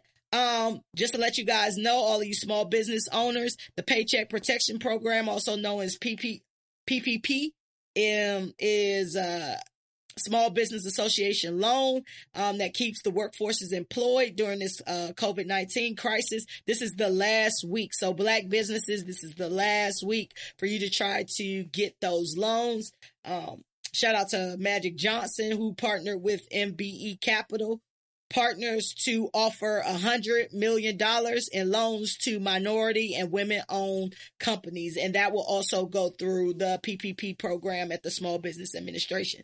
So if you have a small business, if you're paying taxes on that small business, if you have employees that you need to keep employed, apply for the loan. This is your last week to do so. Before we get into your Black facts, B, I did want to say, unfortunately, we had some deaths to occur over the past week and a half. Unfortunately, things go in threes. So rest in peace to Uptown Records and music mogul Andre Harrell. That was crazy. For sure. Rest in peace to rock god, Little Richard. That's where your idol Elvis got all his stuff from. Shout out to Little Richard. And Chuck Berry. He stole a lot of stuff from Chuck Berry. He did. Let's keep it a buck. Elvis stole majority of his shit. Fight me. I never would imagine a white man doing some shit like that. Just gentrified it up and sold it to the white people. Never would imagine. And now Elvis is their Michael Jackson. Never would imagine that hadn't been happening since 1619. Factory. And Betty Wright, man. Betty Wright passed away. Music legend Betty Wright. This is Shirley. Woman to woman. Like, if your mama didn't listen to Betty Wright, I don't know why you listening to this. You know what I mean? Like, icons. All three icons. For sure. God bless them. God bless them. It is a party in heaven for sure. Like, it's lit. No social distancing. No mask. They just jamming up that bitch. Jamming. And also rest in peace to Gregory Tyrese Boyce from the Twilight movies, black guy. I only know him from the Twilight movie, but he was an actor. And they found him and his girlfriend dead in their apartment in Vegas the other day. And they don't know why. I didn't know if it was like murder suicide. They're alluding to like there was coke or some type of white powder around. Maybe they took a bad batch of something. I'm unsure, but that is definitely a weird situation. Hopefully they get to the bottom of that. Rest in peace to y'all, man. For sure. So, B, with all of that, you ready to give us a black fact? Yeah. All right. Skibidi-bee-bop. We going into B's black facts. Speaking of rest in peace, today is the Honorable Malcolm X birthday. He was born in Omaha, Nebraska on May 19th in 1925. Malcolm X was an African-American leader in the civil rights movement, minister, human rights activist, and supporter of black nationalism. He is best known for his staunch and controversial black racial advocacy and for his time spent as a vocal spokesperson for the Nation of Islam. Due largely to his efforts, the NOI grew from a mere 400 members, at the time he was released from prison in 1952 to 40,000 members by the time, by 1960. Articulate, passionate, inspirational orator. His skills helped him achieve national prominence in the Nation of Islam, belief system that merged Islam with black nationalism. He urged his fellow black Americans to protect themselves against aggression by any means necessary, which we should fucking be doing that now. 2A all day. So get your fucking guns and your fucking ammunition and get ready for the fucking war. Hey, mine is in order. I filled out my papers today. Hell yeah. And, go and get your concealed weapon class that teach you everything that you need to know to keep a gun on you. And if you need it, you don't necessarily always have to, but you can get as many guns as you like without having to go through fucking permits. And in Atlanta, you do not have to take a class. You just go file for it. They give you a background check, fingerprint you, and you concealed? Yes. For your concealed? Yes. That's dope. Yeah. In Florida, you have to take a class. Like, it costs like $600. Yeah, you gotta take one here. Oh, okay. In Atlanta, it's not. Yeah, it's for 8 hours. Okay. Yeah, they just let you go Yosemite Sam out here. Yeah, that's crazy. Yeah, you definitely need one there. Holy shit. Right. Yeah, like you ain't gotta take a class. Like, motherfuckers don't even know how to use a gun. See, the thing here, like, they teach you how to use guns and all that type of shit if you don't know how. Like, it's experienced people that been shooting pistols all their lives and people who just, didn't. So yeah. I'm actually in the process of getting mine once all this shit clears up. But I just got this week. I'm in the process. On Thursday. My brother told me, like, listen, you need to get your shit and I'm paying for all of it. Like, let's go. And it's only like $80 for the application and the fingerprint. So it's lit. Dope. It's lit. Oh yeah, that's great. It's lit. Yeah. I'm getting that handle before my birthday. My birthday next week, May 31st. Y'all remember that? Oh yeah. Cash at me. For sure. It's my birthday. $sign SL Miller. Sean L. Miller. Yeah, and you can send me some money for my wife. What day your wife's birthday on? But yeah, so that's tomorrow. Happy birthday, Tip. Give him her cash app. Nah, you can give me mine. You ain't sending my wife no money. Oh, okay. Shit. Well, yeah.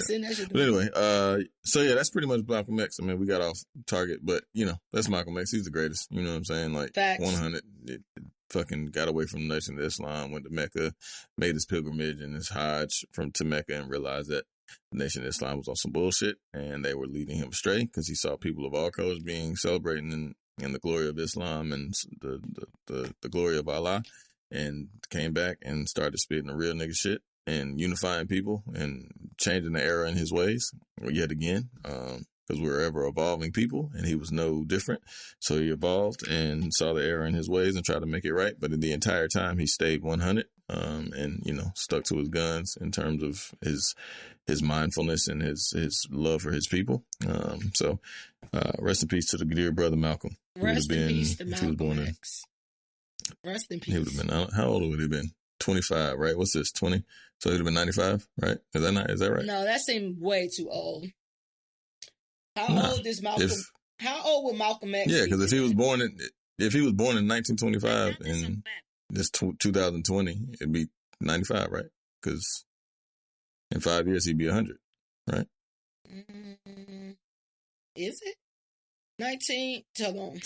Don't worry. We have 2020 minus 1925. He would. How old is Martin Luther King? Oh, Martin Luther King would be. I'm not sure. He would be around that same age, wouldn't he? Shit. Malcolm X needs a day. He definitely needs a day, but they're definitely not about to give Malcolm X a day. They didn't want to give a peace-loving Negro like MLK a day. You know they not about to give old Nat Turner nigga a day. For sure. You know that's not about to happen. Tekashi 6ix9ine to get a day before that. They is not letting that happen. We gotta talk about him though. Yeah, we gotta talk about him. You ready to get into him? I don't have a lot to say. Okay, well, we got a podcast, bro, so you gotta say some shit, unfortunately. I get it. We shouldn't even give that clown shit any attention. Like, he's a fucking clown. He is a clown. So let's get into literally. litter shit. Is our pop culture segment, which Bill doesn't want to talk about Tekashi 6ix9ine. And after this, we can X Tekashi 6ix9ine out. But Tekashi 6ix9ine has just come back. So that's why I think it's very interesting to talk about Tekashi 6ix9ine in this instance. What are you drinking? Or what are you into water right now? I'm sober as a go. Really? I've been indulging in mad shit, so I'm just chilling tonight. All right. Well, the Homo Boo's views and unpopular opinions is only going one way. I am actually drinking sangria. I had brunch on Saturday and I still have sangria left. So that was lit. So shout out to the douchebags. Toast to the douchebag. So Tekashi 6ix9ine is home. The last time y'all probably heard Tekashi 6ix9ine was when he was ratting on people in a federal trial. That put a lot of people in jail. So fresh out of prison, he was in home confinement. He actually came on and did over 2 million users on Instagram with his Instagram Live. He went on there to promote his new song, which is, I wouldn't even give it a song. It's not very good, but that's my opinion. But it may not be for me. I'm too old for that. But he had 2 million viewers. He went on there and he talked a bunch, and it was his birthday and he turned 24. And, you know, he had a lot of shit to talk about. He actually got out early because of the spread of coronavirus. He went on there. He basically defended his decision to cooperate with the feds and kind of trying to flip the word rat pretty much. Like, you know, take the power back from the word rat by any means necessary. But, you know, I don't think a lot of people were buying. Shortly after this 2 million views, a day or two later, Tekashi donned in rainbow apparel and lace fronts and all types of weirdness. He was exposed. His location was compromised after a neighbor exposed him and his colorful dumbass on social media. And took a picture of him or videoed him actually on the patio of some type of housing community. So 6ix9ine was then had to be relocated because now his location was compromised. So to add on to that, Tekashi 6ix9ine has been doing exactly what you would expect the Tekashi 6ix9ine to do. I think it's very interesting because I really enjoyed the internet without Tekashi 6ix9ine. He used to be trolling on the internet literally every single day, and he's back to his old ways. Right now, he's publicly complaining and accused Ariana Grande of Justin Bieber of fraudulently. I didn't know I couldn't say that until just now. Fraudulently, say it, B. Fresh in words. That's a funny fucking shit. To hear more of them be doing, but fraudulently. Yes, you said it better than I. You said it right. I can't get it out right. Fraudulently. See, yes, when you say it sounds crazy, right? Fraudulently. Yes. There we go. Climbing their way to the top of the Billboard charts. I said chops. With their recent collab, Stuck With You. Tekashi had this song that came out called Gooba that fell short. It landed at number 3 and he felt like it should have been number 1 and allegedly launched some type of investigation. And he's saying that it was discovered that 6 credit cards, how he knows, I don't know. 6 credit cards were used to purchase 30,000 units of Justin Bieber and Ariana Grande's song, and Billboard is working against him. But Tekashi has basically been on the scene and he's doing his thing and he's literally beefing with everybody. It's kind of old school versus new school mentality. He beefing with Beef and he beefing with Meek and The Game and Snoop and Ice-T and Whack 100. Whack 100 always inserting himself. It's either Whack or Casanova that's going to insert themselves in any public matter. Trippie Redd and the list kind of goes on.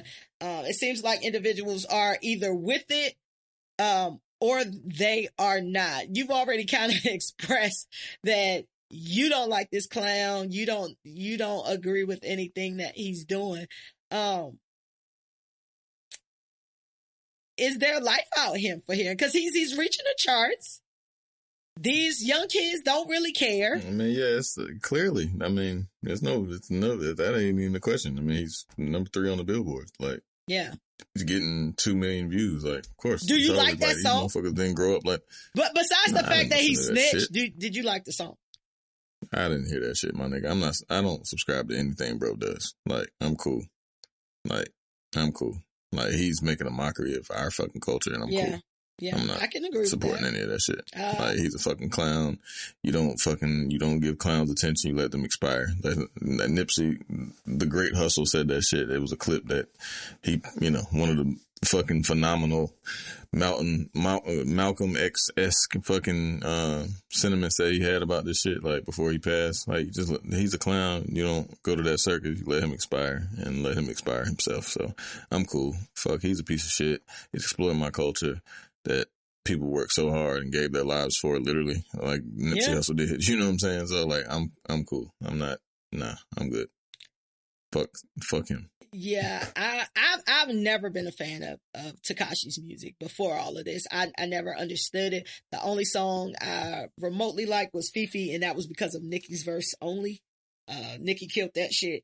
But that's about the only Tekashi stream you will see on any of my platforms.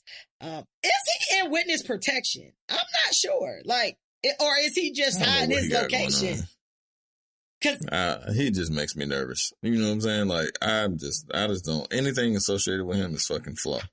Like, everything. I'm cool. Like, I don't want nobody, niggas shouldn't be beefing with this nigga. Like, y'all niggas is stupid. Like, especially old niggas. Like, y'all niggas leave this nigga the fuck alone. Like, don't talk to him. Like, don't entertain him. Don't give him no love. I think the old niggas are, like, really in a place, and when we say old niggas, we talking about, like, niggas 30 plus. Like, we ain't talking about, like, fucking hip hop, like, Jay and, like, old rappers. We talking about, like, niggas that are over 25. Like, I feel like the older rappers is basically trying to get the message out there to these kids who don't give a fuck. Like, it's still some type of code. It is still like, this is a lifestyle you chose to be a part of, and then you went in there and you fucking snitch, and then you gonna come back and try to make snitching cool. You know what I'm saying? Like, right. That shit ain't cool. Like, again, we talked about this many, many episodes ago, but if you're a civilian, like most of us are, yeah, go ahead, snitch. But when you choose to be a part of criminal enterprise, you gotta take that on the chin. You gotta take that on the chin. Like, I get it, ain't no honor among thieves, but for you to come out and think you gonna come out and make it cool, like, that shit is trash. And this constant trolling that you doing is trash. But reading the comments on some of these blogs and shit like that, like, these young kids really bout it. Like, nah, y'all hating on him. It's a different era. They don't know. Like, yeah, they don't know. It is. And then they see him beefing with old niggas like Snoop and shit. Like, nah, this ain't no fucking game. Like, this nigga's done died and will continue to die for this shit. Nah, y'all niggas is crazy. Stop doing that shit. Like, don't even get that nigga no attention, no nothing. Just like, let him die. Fuck that nigga, man. I don't feel like he gonna die. I think that these kids gonna let this nigga be great. I'm trying to understand. Don't help him live. I feel you. Like, all you can do is say something once. That nigga live. Bro, you ain't got to say shit to that nigga. You see that nigga, when you see him, you say some shit to him, but like, all this internet trolling and shit, like, y'all niggas look crazy as he do. Yeah. You know what I'm saying? Like, nah, leave that nigga the fuck alone. Like, he's off limits. Like, fuck him. See him, and if you gonna do something, do it then. But like, all this going back and forth with a fucking rat. Like, you know this, like, nah, I'm not doing none of that. And like, he goofy. He's not even... It's not even like, you know how some people just have, like, it's hard because they're so good at their craft, like a Kanye or somebody like that. Like, they're good at their craft, and so it's hard to not fuck with their music. Like, this nigga not cool, and he got trash ass music. Like, I don't understand what y'all like so much about this nigga. And this nigga literally had on a lace front. Like, bruh, and had like a sweet dude, like a gay guy doing it. Like, I mean, who else gonna do the lace front? Your hair. Like, a girl. Listen, nigga, if you about to put on a lace front, it don't matter who do it. It's still the same fucking thing. And it was rainbow colored. It was a rainbow. It was a rainbow colored lace front. Yes. That nigga spent a little too long in jail. And he had on contacts. Crazy. You pointed that shit out to me like, yo, and this nigga got on contacts with nigga, like. Bruh, that nigga, man, that shit was crazy. His man, and like the fucking hairstylist in there bopping, like singing, that shit was crazy, man. Them niggas that just fucked or was finna fuck, like, fuck oh my God. A date. Them niggas was on a date. Like, that shit was wild. Like, well, listen, you know, a grand time. A lot of your favorite rappers have gay hairstylists and things like that. I don't think that has anything to do with it, in my opinion. However, the fact that you're getting a lace front is a problem. Them niggas ain't getting lace fronts with rainbow colors. That shit is like, nigga, the fuck? That shit is a fucking a flag. Like, I don't know. Hey, it's a flag. Like, I mean, but yeah. He's like, look at my hair. Yeah. And then I don't know. Hey, you act like he had a lace front with two dicks hanging from the side. I mean, they was. Them it was the same thing, basically. That nigga had like mad bundles and shit. Like, that shit was wild. He did have mad bundles. Come on, my nigga. And he was smiling, looking at himself like a pretty bitch in the camera. He was like, yo, that shit was wild. Bad bitches gay. only. Bad bitches link up. That shit was a bowl of Fruity Pebbles. Fuck. Listen, a nigga like him don't have no type of cut card. And you know what else I hate? I hate that the fact that he keep calling himself a kid. Like, I feel like he doesn't take responsibility for the fact that he a grown ass man. Fuck him. He is a grown ass man. Like, he was like, this kid, I'm a kid. He been calling himself a kid. Like, even before all this shit, like, nah, nigga, you a grown man. Like, you think you get to, it's a lot of rappers are in your age range. Like, they grown men. Like, you 24. Like, you're not a kid, my nigga. You're a fully accountable, grown person with a lace front with two dicks hanging from the side. Like, that's what you're doing. We had this conversation a while back when we were talking about Fat Joe and other nationalities that are outside of African Americans saying the word nigger. Or nigga. And we talked about how we kind of gave like Puerto Ricans and Dominicans a pass because they are like Hispanic blacks. And, you know, they're black. The Dominicans are black. I guess Puerto Ricans are black too. They have African heritage. You know what I'm saying? Yep. And Cubans are too. Like Cubans, yeah. And Cubans are like, it was a point I read something yet. That's funny you said that, because I read something like either yesterday or a couple days ago. But Cuba, the population, like I can't remember, like in the early 1800s, 1900s, like mid to late 1800s through the early 1900s, Cuba's population, it was 5 million people there, and it was only 2 and 3 million of them were African, right? So like, and 2 million were the like native Cubans. So that shit is a black ass continent, you know what I'm saying? Or country, I should say. So awesome. Yeah, but I think it was more. It was like 3,000 or 4,000 maybe Africans there. So like, you know, and Cubans give you dark as well. Like you can see it. You can see it. That's why. But Mexicans, niggas be African. Can Mexicans say nigga? Nah, I'm cool. Tekashi says nigga. He said it a bunch of times. And I was like, is it that I'm annoyed with him? That's why. It's a combination. Is it can Mexicans say nigga? Like, I don't feel like you can. Nah. I don't think you get a pass. They saying niggas. No, they ain't saying niggas. That's Arabs. That be saying nigga? Saying nigga. Oh, a sand nigga. Yes, they do call Arabs sand niggas. which is crazy. But yeah, they do call him that. Yeah, I was just like, I don't know. I don't feel comfortable with him saying nigga. Like, he's a Mexican. I don't feel comfortable with him.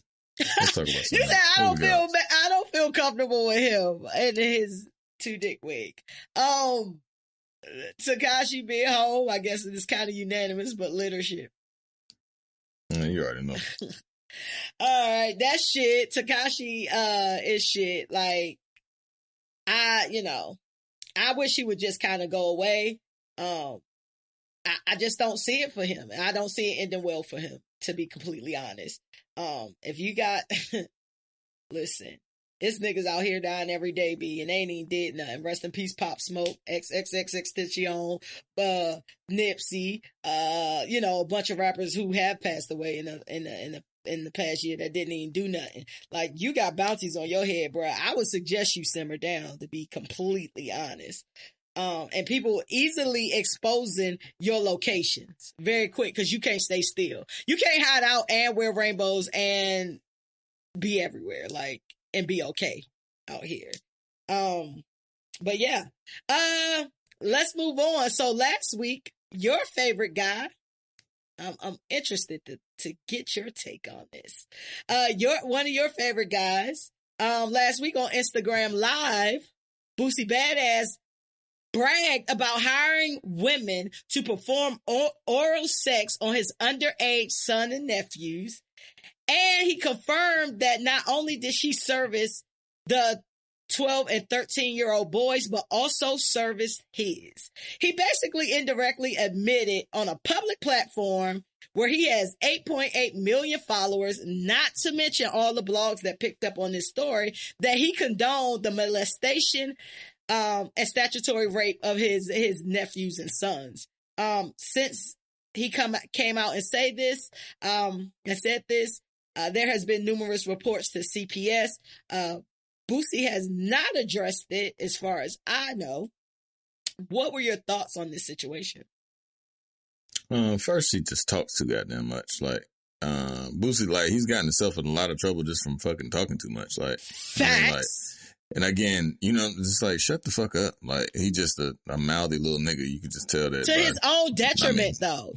Always to his own detriment. So, like, yeah, like, shut up. Like, the fuck? Like, mind your fucking business. And obviously that was your business, but you gotta be smarter than that. Like, even if you think it's right, you know that shit, that's not like a fucking, standard. You know what I mean? Like, that shit ain't morally and gonna be looked upon, because it's not, right? Yeah. So, like, shut the fuck up. You know what I'm saying? Like, that's the first point. But nah, I don't subscribe to that. And I think, and it goes back to a bigger conversation for a lot of dudes, like, that shit, like, I've heard stories, like, even just, I can name from entertainment, like Puff, Usher said that Puff used to, like, get him head and shit, you know what I'm saying, when he was 14, 15, and shit like that, and fucking Birdman used to get Wayne head and shit when he was 12, 13 and shit like that, you know what I mean, like, that shit ain't right, you know what I'm saying, like, you can't condone that, like, because a motherfucker, like, while they still may like girls and shit like that don't mean that they ready to have sex, you know what I'm saying, I wasn't ready to have sex until I was like 15, you know what I'm saying, like, and you probably still wasn't ready then, you just did it.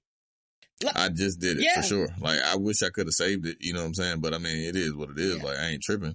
But, Justin Bieber just said that recently too. He said he started having sex young. I mean, he was famous young. So he said he wished he would have waited. That was. Yeah, but I mean, I love sex, so I'm glad it happened. But preserve it a little bit longer. I mean, like, it won't go nowhere, clearly.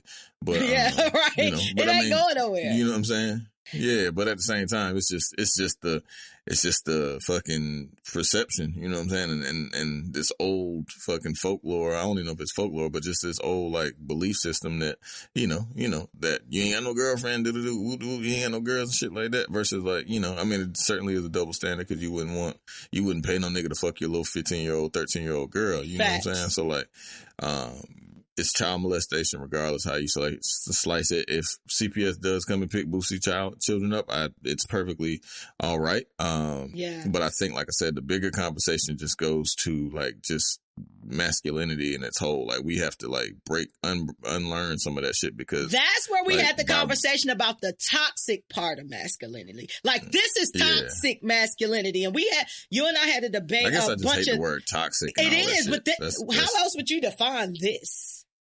Like, it's not saying that masculinity is toxic, but things where men feel like this is what you have to do to be a man, that's toxic, because I feel like you should preserve a child's innocence as long as you possibly can. You have fucking 60 years to have sex. You know what I mean? Like, like sex, like you said, sex is not going anywhere. And if Boosie would have said he paid for or had his 12 or 13-year-old daughter, or even 17-year-old daughter, T.I. was dragged over the coals for checking his daughter's hymen. Right.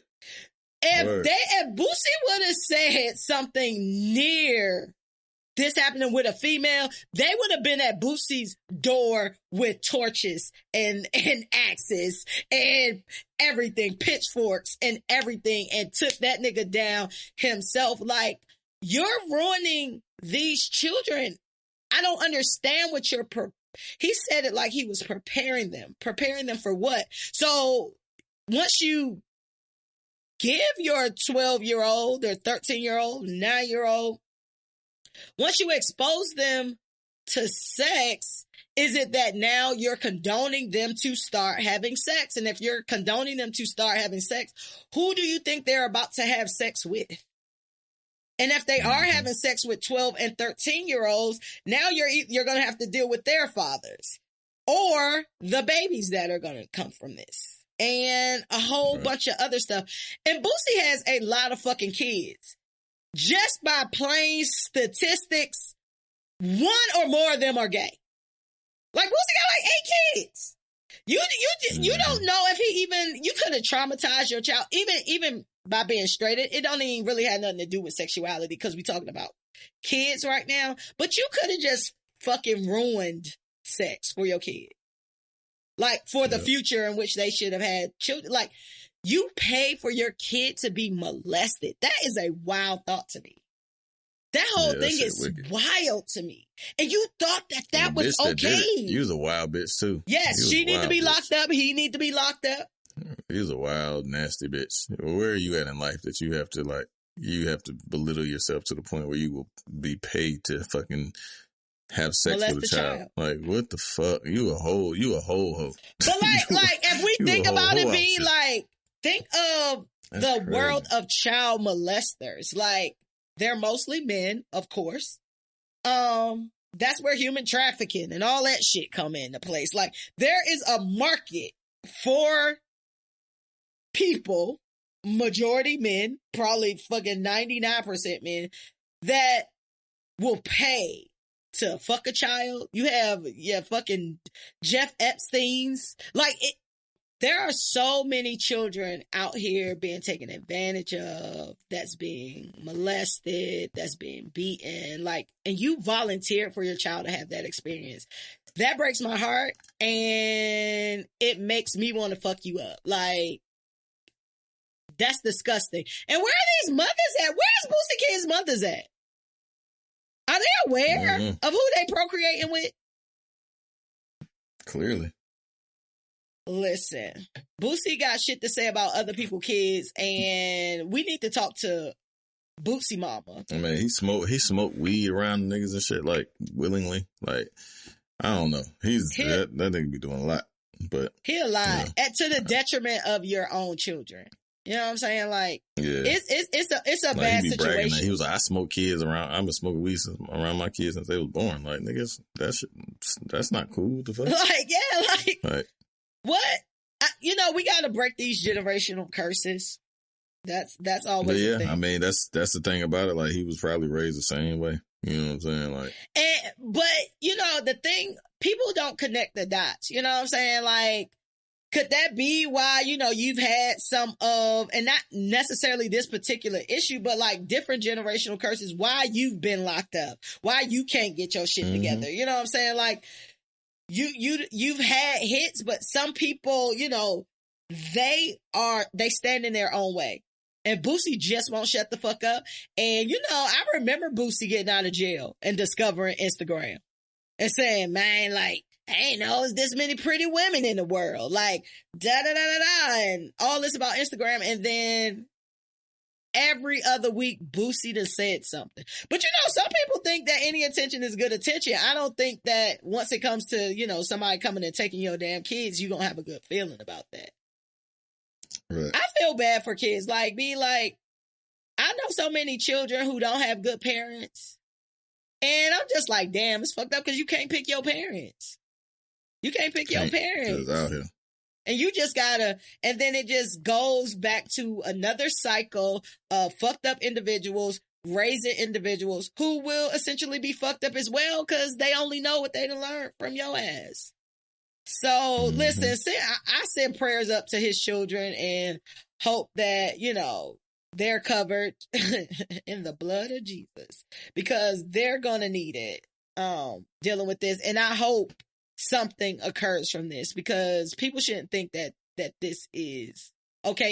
Is not okay even in this fucking celebrity setting that we were talking about with like Diddy and Justin Bieber and all of these motherfuckers, you know what I'm saying? But for you to just request a prostitute do you and your kids, not somebody else's kid, your kids. That's some weird shit to me. Boosie paying to have his kids molested, litter shit. We ain't got no lit shit today. Real quick, Rick Ross and Future had some paternity surprises. I don't know if it's necessarily surprises because y'all know y'all fuck these women, but Elijah Rain got a pregnancy test and Future has like his, I think, 7th child. I think. Maternity test came back. He has his 7th child, and one of Rick Ross's baby mothers, who has 2 of his most recent children, and one in the oven by Rick Ross. Camille, I forget her last name. She had a paternity test done as well, and Rick Ross was debating the paternity of the 2 older children, even though he has them all around, and that Hermes baby looked just like him. But he found out he was the father, and I'm unsure about the one she is pregnant with. But I found it very interesting that both of these guys took to social media to basically talk shit about the women that they impregnated. Now, the reason I bring this up, because I wanted to talk to you, B, from like a male perspective, not necessarily your perspective, but we all know like guys like this. Why do guys act like, give us some insight. Why do guys act like these women made these babies on their own?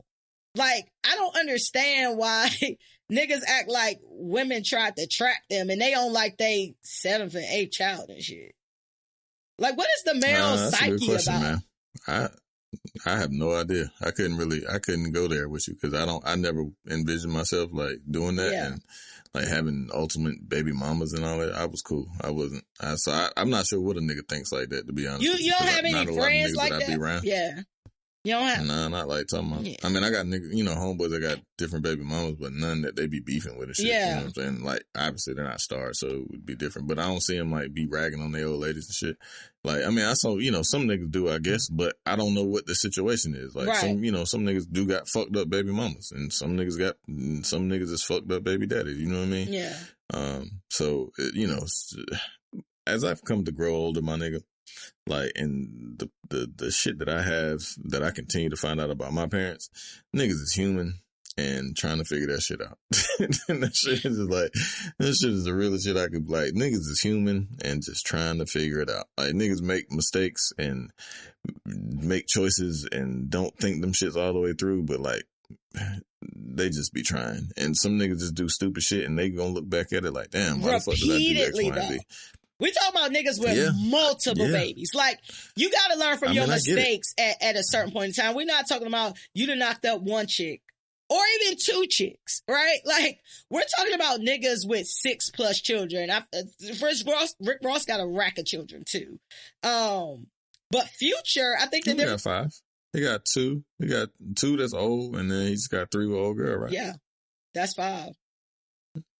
Yeah, you basically, that's a lot of kids. That's a lot of kids, especially, you know what I'm saying, where you're not claiming them, where you're not trying to claim them, but you know you had sex with this woman. I get you. I get it where you would want a paternity test, but I don't think I would come at you if I knew it's a possibility that this child could be mine. You know what I'm saying? Like, it's not like you some bitch I ain't never fucked with. It's just the internet. And you saying that. Man.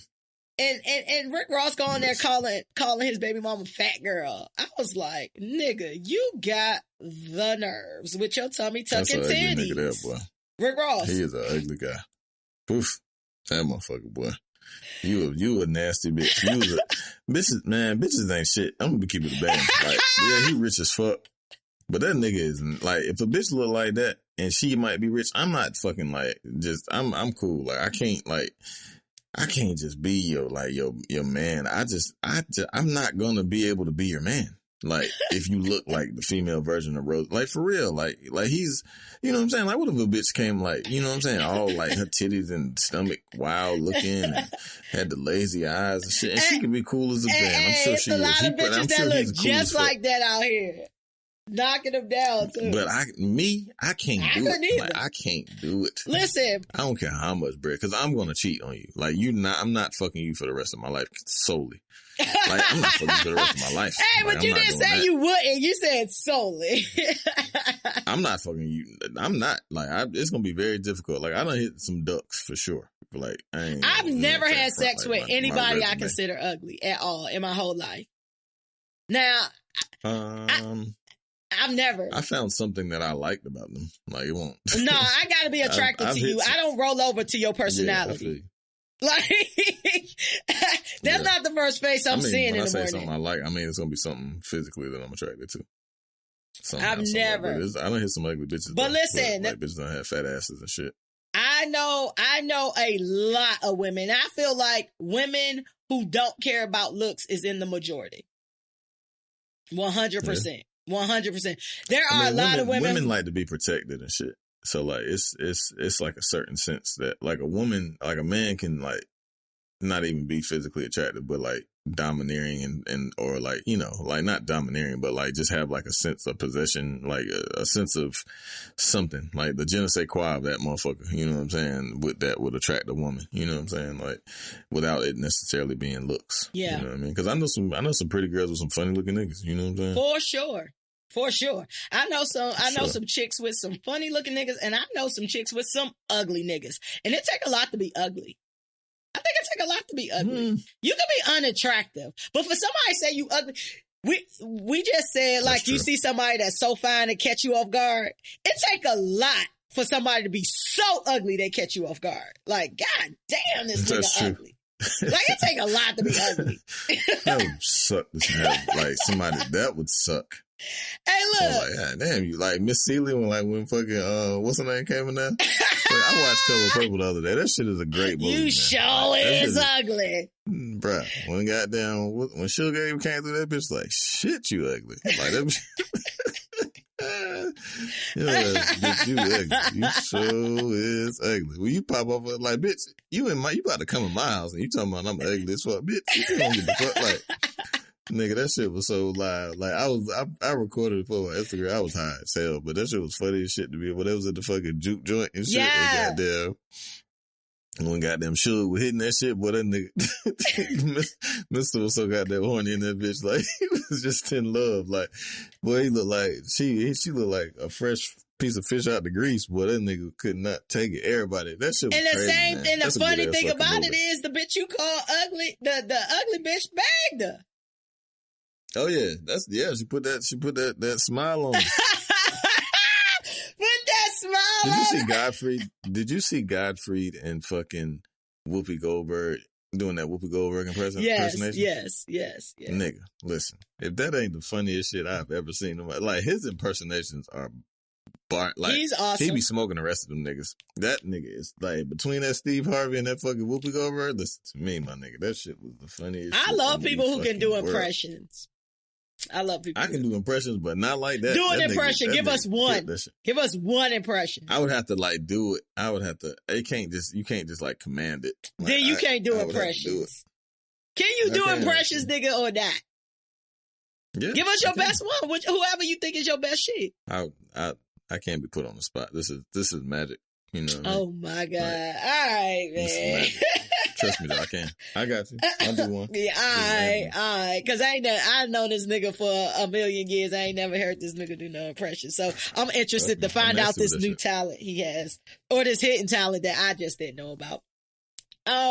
Rick Ross and Future disrespecting they baby mamas is litter shit. It's lit. It's shit. It's toxic masculinity. Grow the fuck up, niggas, and put on a fucking condom. It's as simple as that. Like, stop raw dogging Aaron Q, bitch, you see, and then try to talk about her and shit. Shout out to Lori Harvey for still not being pregnant that we know of. That's a fine little motherfucker, that boy. Yeah, she is pretty. She is pretty. That motherfucker fine. She made Future write a whole album by her ass. I feel it. I wonder what's gonna happen with that. But you know, Future done had a lot that you just be like, oh, they cute together, and then be like, oh yeah, so Future's not with them anymore. But that is litter shit. You ready to give out some advice, man? Mm-hmm. All right, we about to get into Ain't Shit in 2 Cents. Ain't Shit in 2 Cents is our listening letter segment, where you can get advice from a clear-headed B Hill today and a sangria fueled fresh today. Today's letter is from Cassie, and she spells it like my cousin. And her letters. My Cassie Sassy in my penthouse, my balloon. And my cousin's name is Sassy Cassie on her Instagram thing. So it'd be so funny. Yeah, she listened to Ross.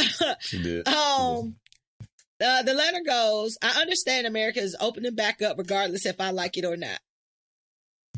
I knew my girlfriend was itching to get back outside in these streets because she is an extrovert Leo that loves to be seen. While Atlanta has been partially open for a couple of weeks, it fully opens back up at the end of the month.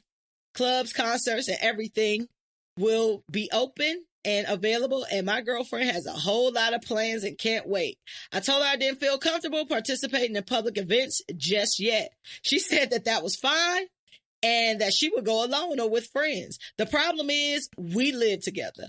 I told her she shouldn't come back in this crib if she was going to be out in these COVID streets.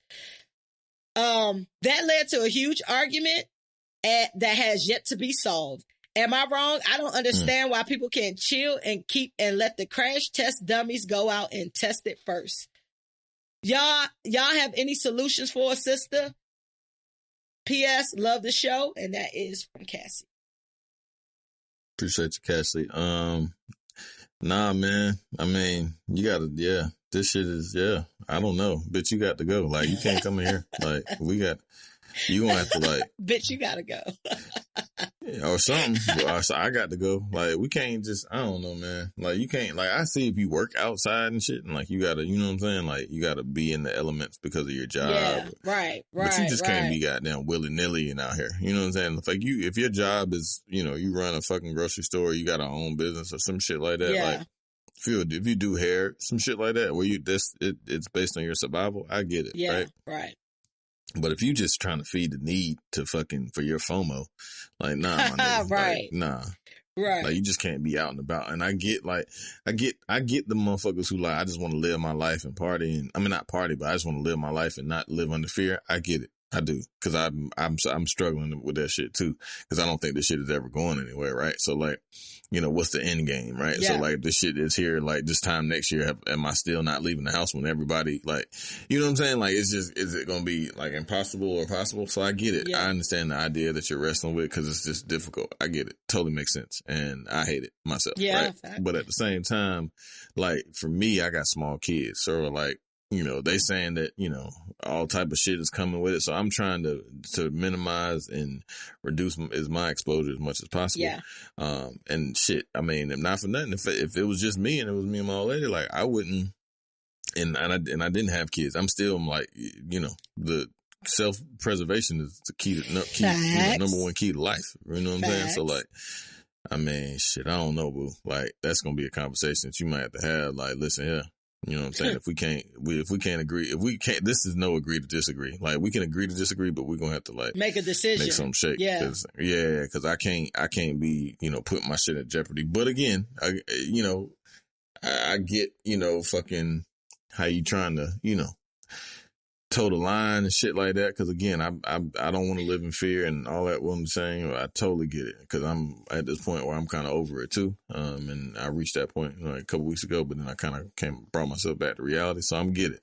But I mean, for the sake of, right, you got to make a business decision. No, I feel you. I feel like for this particular situation, like, y'all are a couple.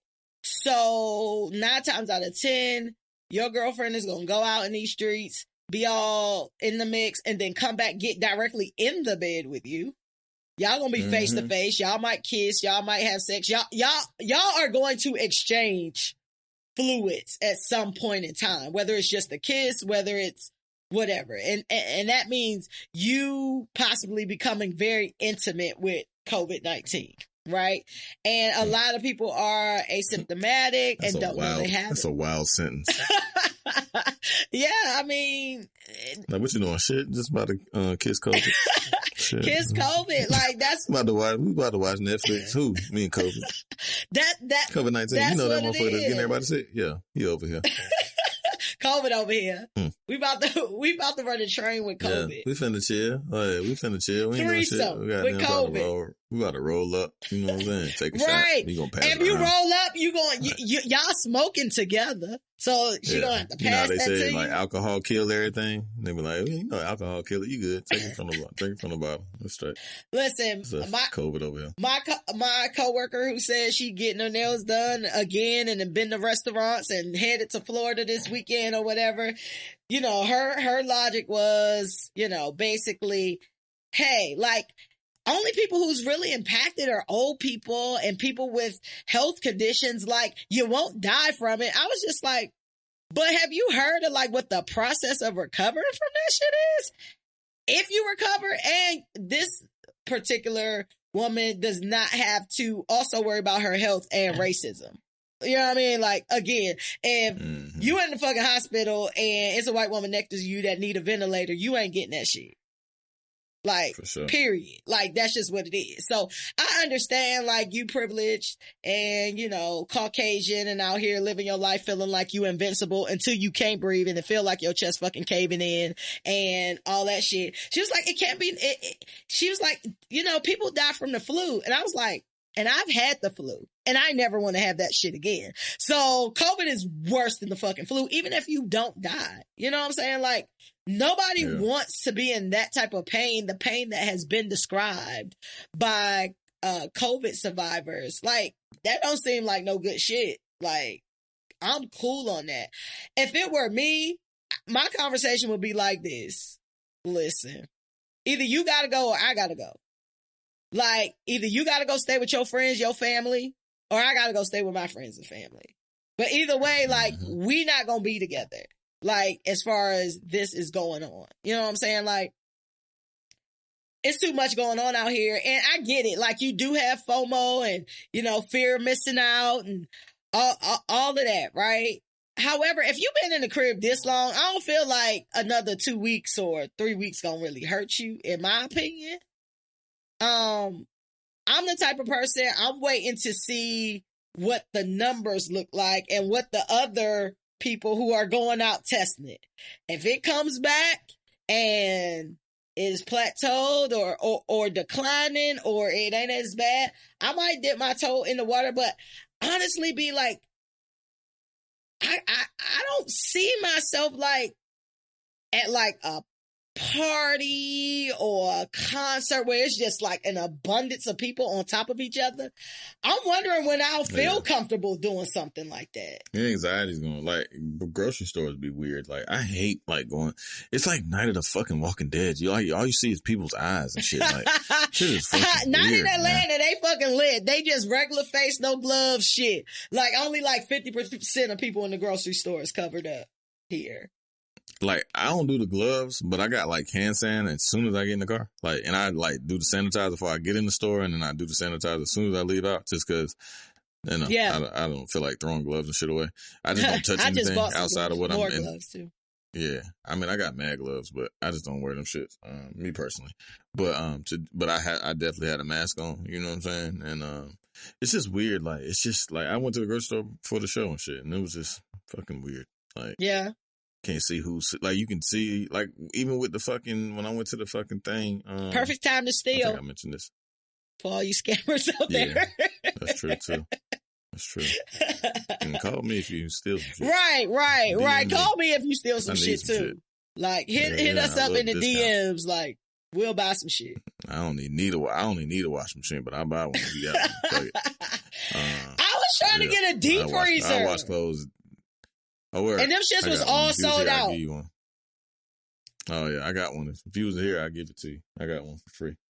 Bruh, you know the price of meat and shit going up because there's meat shortage and shit. Nigga, everything going up. So I was trying to get like a deep freezer. Gas going back up too. Yes, gas is going back up. I thought you said ass going back up at first. I was like, yep, that's going back up too. OnlyFans too. Yeah, ass been up. Oh, quick OnlyFans question.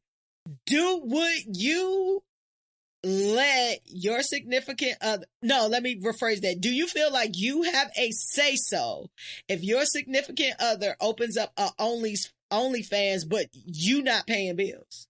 Like, if they're the breadwinner, do you have a say-so? Nah, hell no. Nah, bitch, if she come here with $100 grand, you like, pop that pussy for them niggas. Better show them titties. We going to Outback. Can we order from Outback? You know what I'm saying? Like, fuck that shit. Not Outback. You don't even want no lobster. You just want some Outback.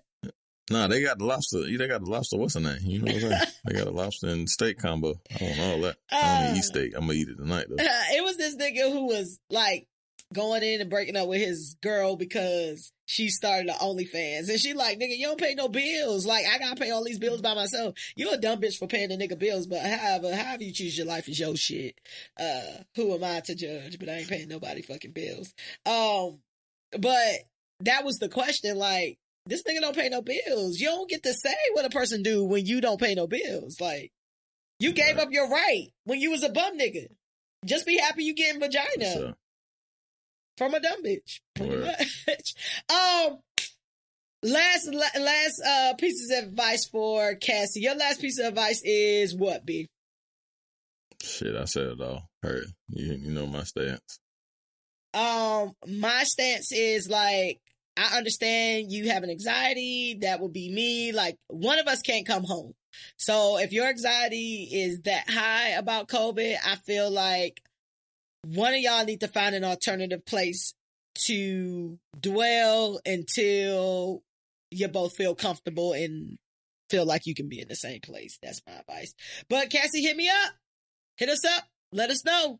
You know, did we help? Did we hurt? What advice did you follow? Are y'all broken up? Hey, sound like y'all super different anyway. So, you know, take that with a grain of salt. Yeah. If you want advice from Dr. Bill and Dr. Fresh, write into the ain'tshitshow@gmail.com. That's the X where the I would be, and your letter may get read on the show. Let's wrap this bitch up with some free smoke. Free smoke. You ready to get into some free smoke, B? Yeah. All right. Free smoke is where we talk about any hot button issues, personal topics. It could be anything from politics to petty.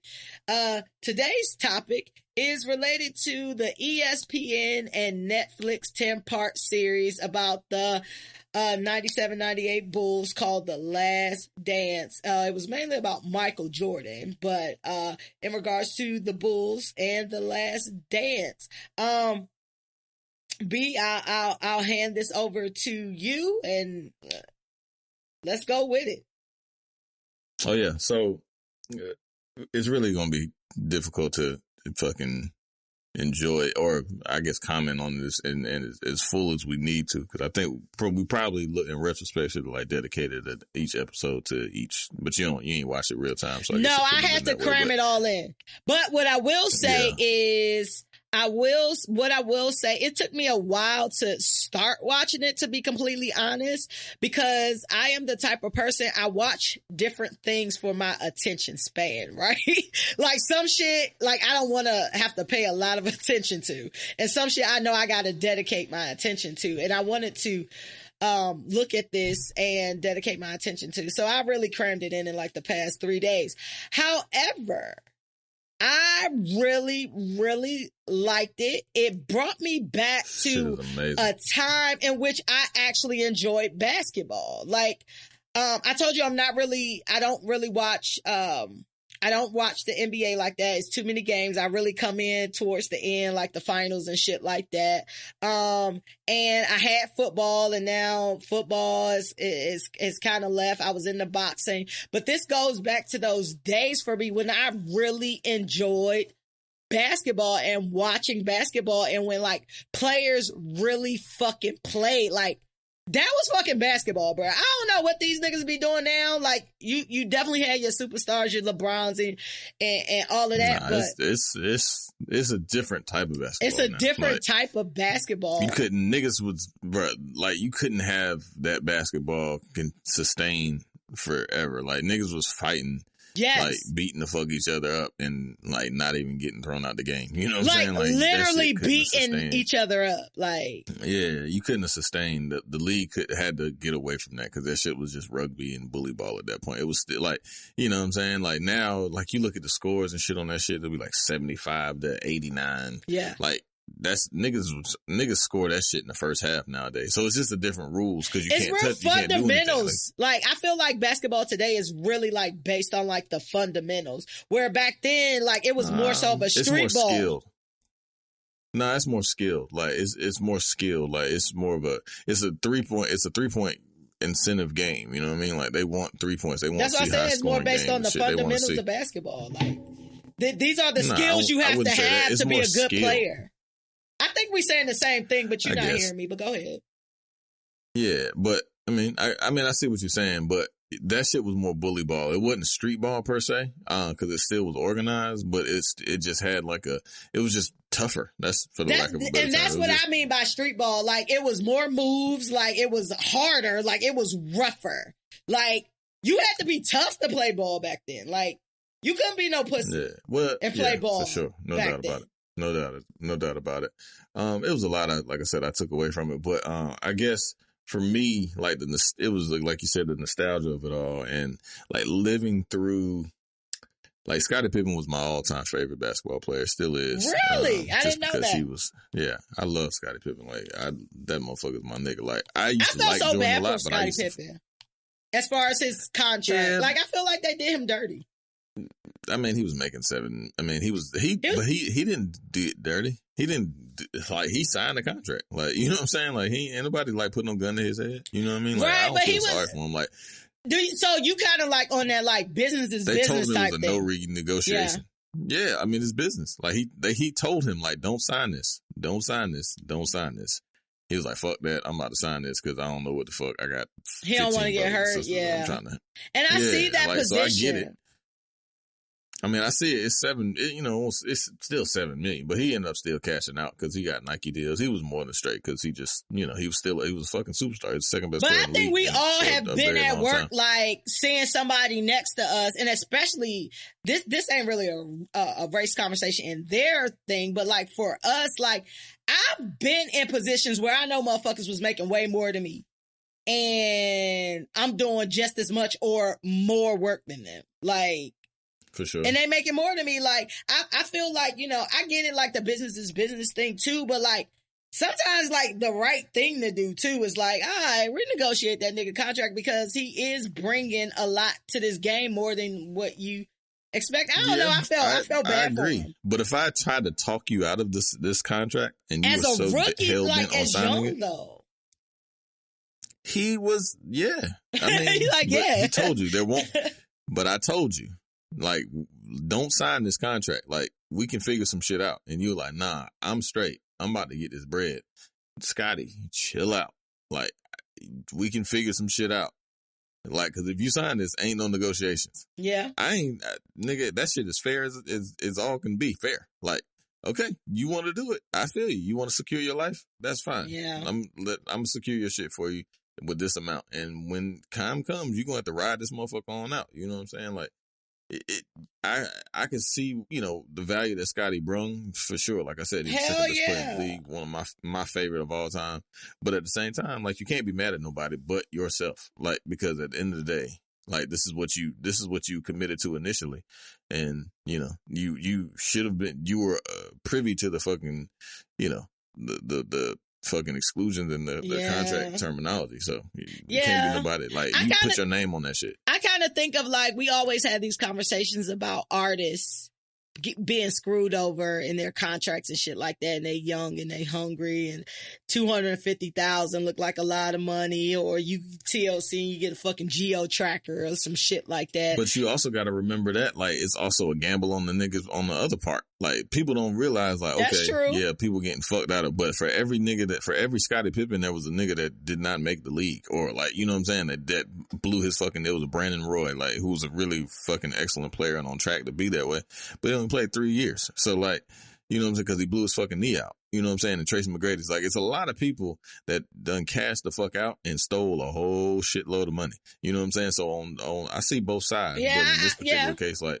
you know, Scotty just caught the short end of the stick, but it very well, the reason that Scotty took that short end of the stick, because he knew that, you know, he just was coming off of fucking knee surgery and shit coming from coming from college. So he was like, shit, I'm trying to get in here and strap up real quick, because I don't know, you know, what the fuck gonna happen with my knee. Just so it turns out you're one of the greatest players of all time. Yeah. You know what I'm saying? It's just a crapshoot. You know what I'm saying? And you know, sometimes you bet on yourself and sometimes you bet against yourself. And that's just how life goes. You know what I'm saying? Especially in business. But especially when a motherfucker told you. They ain't cheat you. You know what I'm saying? Like, bruh, chill. The owner told you, don't sign this fucking contract. And like, Scotty is some more money. Scotty is a very unattractive guy. Oh yeah, Scotty ugly as shit. Scotty has a very aggressive nose too. Like, I was like, Scotty's God damn, this nigga ugly, bro. And we just say it take a lot to be ugly. Scotty an ugly nigga. Dennis Rodman an ugly nigga too. Dennis Rodman is an ugly nigga.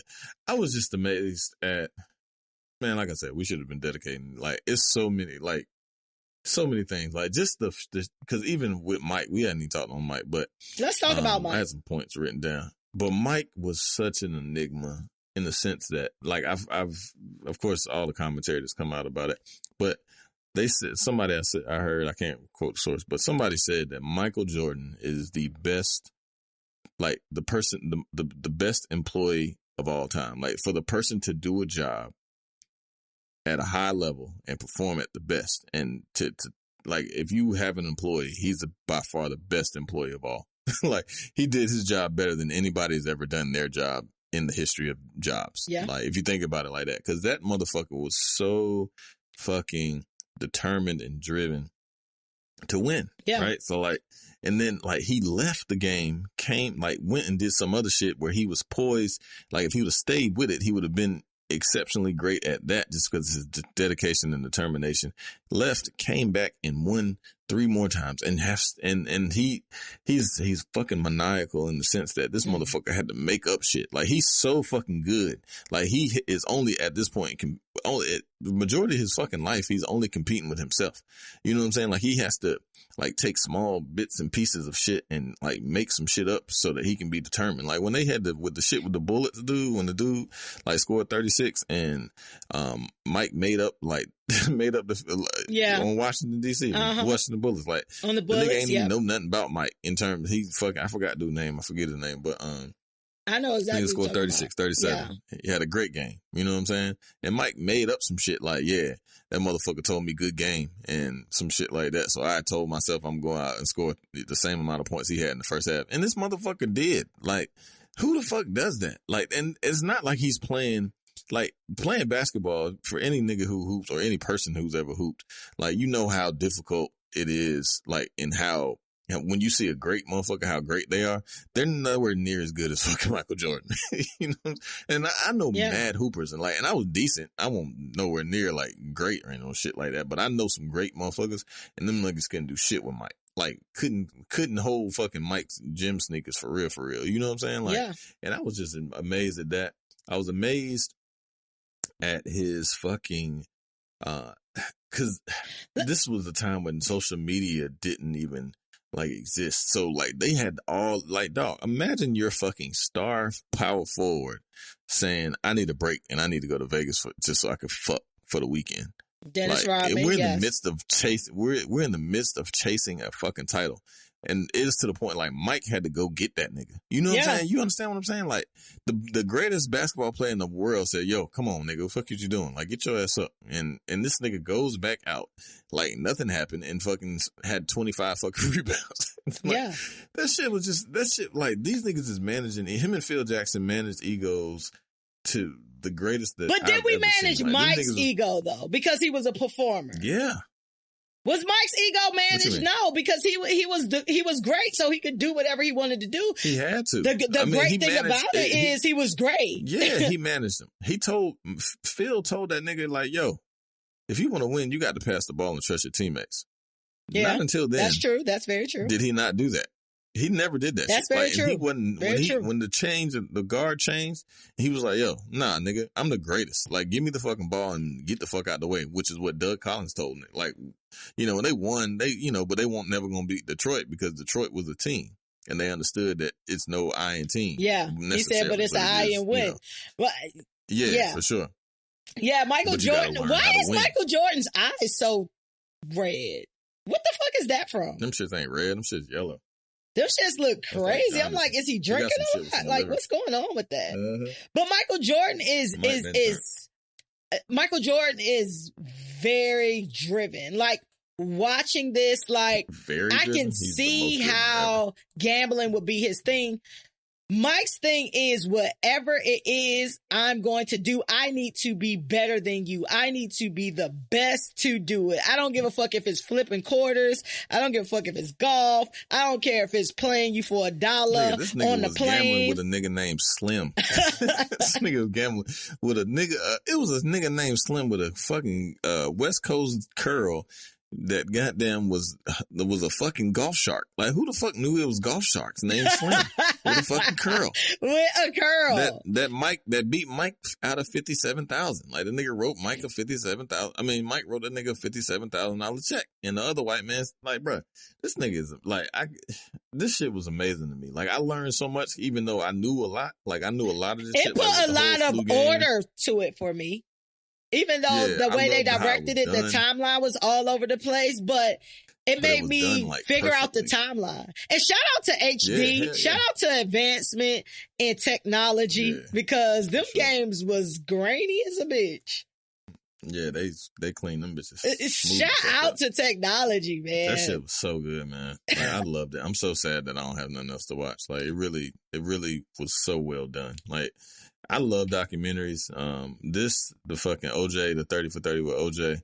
These, I think, sports wise, are the greatest 2 documentaries ever. Like, these shits are ridiculously, like, well put together. And Mike, like, it just shows the layers of Mike. You know what I'm saying? Like when they were like, you know, talking to him about what type of teammate he was and shit, and he start crying, like, nigga, like, you don't know what the fuck I had, like, you don't know what the fuck I had to do. Like, if you can't fuck with this, then, like, this it. Like, this is the pinnacle. Like, this is what you want. Like, if anybody like to talk bad about him, you know what I'm saying? Like, nigga, he brought the best out of everybody in various ways. You know what I'm saying? Like, he was an asshole for sure. Do you think you can be? Do you think you can? Do you think a person can be great and be a good person? Yeah, but not. It's very difficult. Like, it depends on what realm you're trying to do. But if you're on a team aspect, if you're leading men, then you have to be somewhat, you know, of a dick, like, cause you have to be driven enough to like have people see your vision. But I mean, I'm sure it's some that aren't dicks, but I don't know very many. When I think about you know, a lot of the greats, they have hard dick. Oh my God. When I think about like people who we consider great, like, in whatever they do, like, if they get that title of great, or like the number one person to do something, or like at the top of their game and some shit, like, it's always some fucked up shit behind it where other people had to suffer, which what's the same thing kind of with Mike? He was an asshole. He was a dick. I always heard that about Michael Jordan. That's why I always say, like, yo, Michael Jordan was like one of the greatest athlete to ever do it. But I was never like, especially, I think like once I got to North Carolina and I started hearing stories about Jackson Jordan. Once I started hearing stories about Michael Jordan, and then I had, you know, a friend that dated one of Michael Jordan's friends, and she used to tell me about Michael Jordan. I never really liked Michael Jordan from like a personality standpoint. And that's always like my thing. Like, you know, these people are so great, but they always had this shit with them. Like, they always fucking assholes and shit. Like, I hate that. Yeah, he's definitely a dick.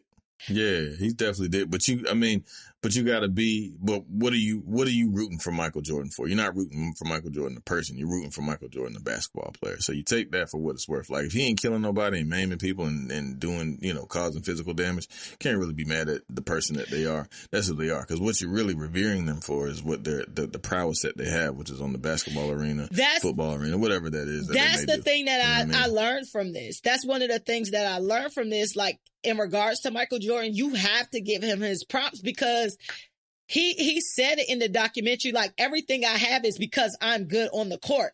Michael Jackson, I don't know why I keep saying that. Michael Jordan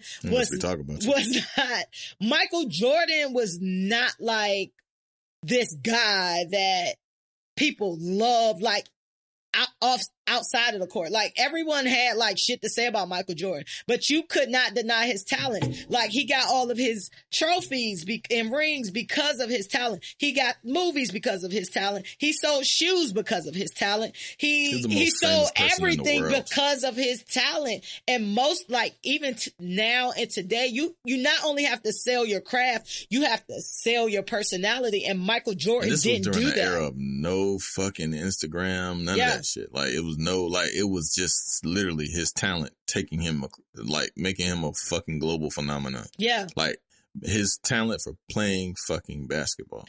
Like, he changed the game of, like, the reason niggas is getting all this money is because of fucking Michael Jordan. Like, he took that league by storm. Like, Magic and Bird, they did a great job, and the forefathers of basketball, shout out to them. Yes, but even in the documentary, them niggas told you, like, Michael Jordan is, like, he is fucking basketball. You know what I'm saying? Like, for real.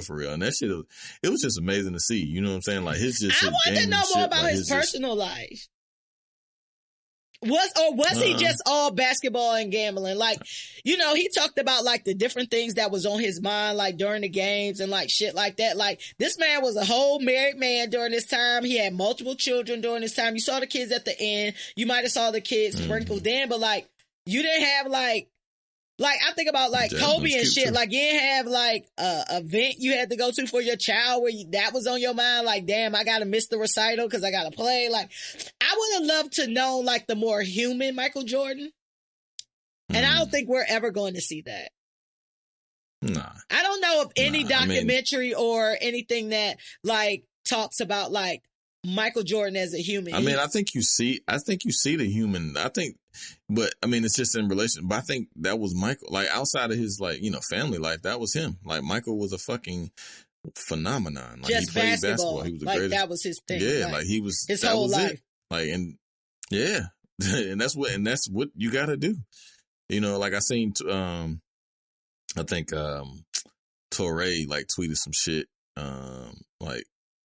Find time, like in the last joint where they had the kids show up, like, find time for the kids to show up now. Like, it's just indicative of how Mike was not there, and like all of his kids, like Jasmine, Jeffrey, and Marcus, they all retweeted like like, nah, that's not fucking true. My dad was an excellent dad. Just because they didn't show it in a fucking documentary don't mean that he wasn't there for me. Like, he was an excellent dad. I got some of the greatest memories in the world with my dad. Like, this was about his playing basketball. This wasn't about him as a father or anything. Like, it's about things that happened to him as a result of basketball. His father dying in the midst, which is the reason that he fucking retired. Like, you know what I'm saying? Like, everything that came along with it, like, it didn't go into his, you know, like, this is the reason we got divorced and shit. Like, I didn't really care about that. I just realized, like, I wanted everything related to basketball, and it took me back. And the beauty of it, man, I loved it. To be honest, it was great. Like, the sneakerhead in me, though, I was fucking losing my goddamn mind. Cause see, you gotta understand. See, we've been doing this sneaker shit for a long time, and I played basketball, so like hooping in these a lot of these shoes. I didn't say you didn't. I'm just saying, I was just but telling the audience, the listeners. Oh, okay. But niggas had sneaks though. You know what I'm saying? Like, and I had sneaks and niggas that I knew used to have sneaks, and like I remember. Like so many of the not even the fucking Jays and the Barclays and shit, like the Pippins and like all the other fucking ancillary fucking sneakers that were being played in. Like that shit was so beautiful. Like that shit was taking me back just as much as like it was just everything about the documentary was taking me back. So, but obviously it was the Jordans, right? So the emergence of the Jordans, like just how he even got with the brand with Nike and how it. You know, how it almost didn't happen and his mama made him fucking go. Yeah. You know what I'm saying? Shout out to his mom because she's the reason. Like, she's the greatest. I know she got like a fucking billion in the tank. I'm pretty sure. She should. Somewhere like, and she looks amazing. Shout out to his mom for looking beautiful. Like, she looked better than him. Yes. She looks like she's his fucking sister or some shit. Like, his younger sister or some shit. Like, shit is weird. But, shout out to his mama. Shout out to, Ahmad Rashad. Ahmad Rashad has not aged, my nigga. Like, Ahmad Rashad looks great. Isaiah Thomas looks good. Isaiah Thomas looked good. He looked like his face was beat. Good. But Isaiah Thomas, I didn't know they hated Isaiah Thomas that much. Hey, Jordan do not fuck with Isaiah Thomas to this day. And Isaiah don't fuck with Jordan either. To this day. Don't fuck with each other. They need to shoot the one. They need to shoot the fucking one. I feel like Jordan will fuck up Isaiah Thomas. Should I not let the smooth taste fool me? Nah, I wouldn't. Nah, hell no. Nah. Isaiah Thomas scraps. Isaiah Thomas done fought in mad games. Like Isaiah Thomas from Chicago. Like that nigga's from like the South Side. Like back in the day, he fucked up. Like Isaiah Thomas ain't no fucking pushover. He a real nigga. I done seen Isaiah Thomas fight Larry Bird on several occasions with one leg. Like that nigga Isaiah Thomas ain't no hoe. He a real nigga. That's my nigga though. I love Isaiah Thomas. All that shit, man. That shit was just so great, man. When you talking about the sneakers, how did you feel about Jordan and the I'm not an activist, Republicans buy sneakers too? How did you feel about that? That shit was lame. I mean, the statement was probably said in jest amongst his homeboys. I don't think it was ever meant to get leaked out. You know what I'm saying? So I ain't really tripping out that. That's like, I said nigga, but I said it with my friends, so I ain't mean for that shit to get out. Like, I don't know if that's even the same, but you said it. But that's what it means. Like, you said it. Who you meant it for is another thing, but you said it. I mean, it's true too, though. Like, niggas do buy sneakers. But at the same time, for me, knowing, because I remember that, like, because I'm from North Carolina and shit. So I remember, like, the big, like, my mama, I think, like, helped work on the Harvey Gantt campaign, if I ain't mistaken. Shout out to your mom. Like, to help.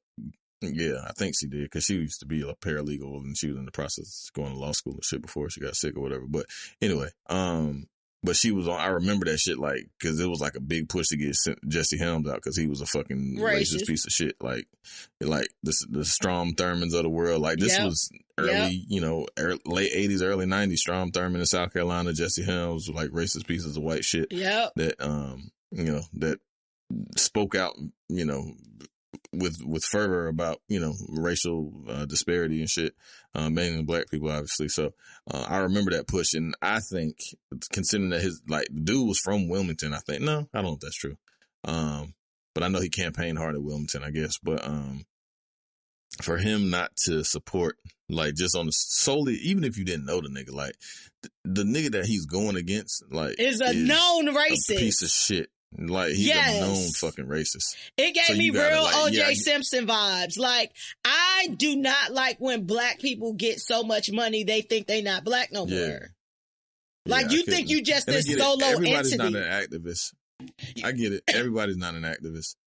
You don't have to be an activist, but I feel like you have a certain responsibility. I do. I feel like you have a certain responsibility as an African American.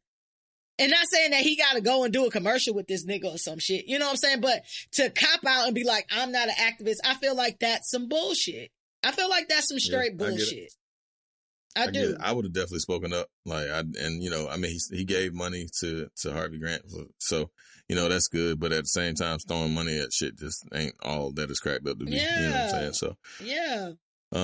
But yeah, I was disappointed in that, but I do remember that shit again. Like, it was the nostalgia of it all. You know what I'm saying? For me, like, it was just beautiful. Like, everything. Like, shout out to Mike for having the foresight to have a fucking camera on him at all goddamn times. Like, that was fucking, cause he knew, like, that's how you know, like, this motherfucker knew that he was that his thing?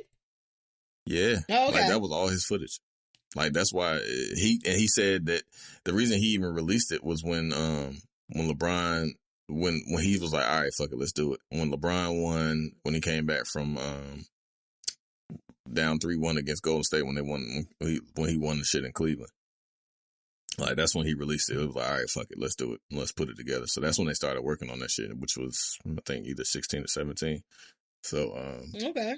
Compiling it all and just making it all. So that was all his footage. You know what I mean? And, yeah, man, that shit was just really well done. Like I said, it's 10 hours of content. So if you haven't watched it, please go watch it. It'll be on Netflix. Like, there's podcasts dedicated to it, you know what I'm saying? Like, that I've listened to, that I've enjoyed, just for the breakdowns and other, things that I've seen, just because I'm an avid sports guy and there's no sports on. So, even if you don't like sports, like, my wife ain't even a big sports person, but she it's just, like, if you were a person that grew up in the fucking... If you grew up in the 80s and 90s, yes. You're gonna, even if you, like I said, don't like basketball enough, it's still gonna jog your memory. There's no way you grew up in the 80s and 90s and not be impacted by some of this footage and shit, like, and Michael Jordan and some of these other players. Listen, it's players that they brought up that I have not even heard the names of these players, and they were good players. You know what I'm saying? That I had not heard since they were relevant. I was like, God damn, Tony Kukoc, like, oh yeah, like, hell yeah, like, that was my nigga, like John Stockton, like, that was my nigga, like, when I played motherfucking NBA Jam, some shit, Stockton, I went with Utah Jazz all the fucking time. Like, that was my team as far as the video game shit like that, like Karl Malone, like, you know what I mean? Like, just all of these names, and I'm just like, damn, like, that's when basketball used to be good as fuck. Like, I used to love basketball during that 90s basketball is by far the great. 90s basketball, late 80s, early 90s, and 90s basketball, not even early 90s. 80s, the end of the 80s through the entire 90s. While Jordan was playing was the fucking greatest basketball ever. Fuck it. I mean, nothing like that shit was true. Nigga, Jordan had WGN broad, like, that shit was a national, like, I thought WGN was a fucking, like, it never dawned on me until, like, maybe I was 15 or 16, like, damn, this is a Chicago station. Like, that shit was nationally televised. Like, that's just like saying your local news is nationally televised, just on the strength so you could watch fucking Mike play every time that they play. You know what I'm saying? Like, you gotta think about that shit. Yeah. Like, and I think about Mike, and just, again, there's so much shit you could talk about, but just his greatness, like, and his commitment to say, like, he never, like, cause now it's a lot of low management and shit. Like, these niggas is fucking debutantes and shit. You know what I'm saying? Like, Kawhi Leonard, like, he'll play one game and not play 2 or 3 games to get low management and rest. This nigga Mike never got hurt. He got hurt one time in his fucking career. And I don't think these 2020 players could play those players. I mean, take Mike out of it. I don't really feel like they could go up against Bron's getting buckets.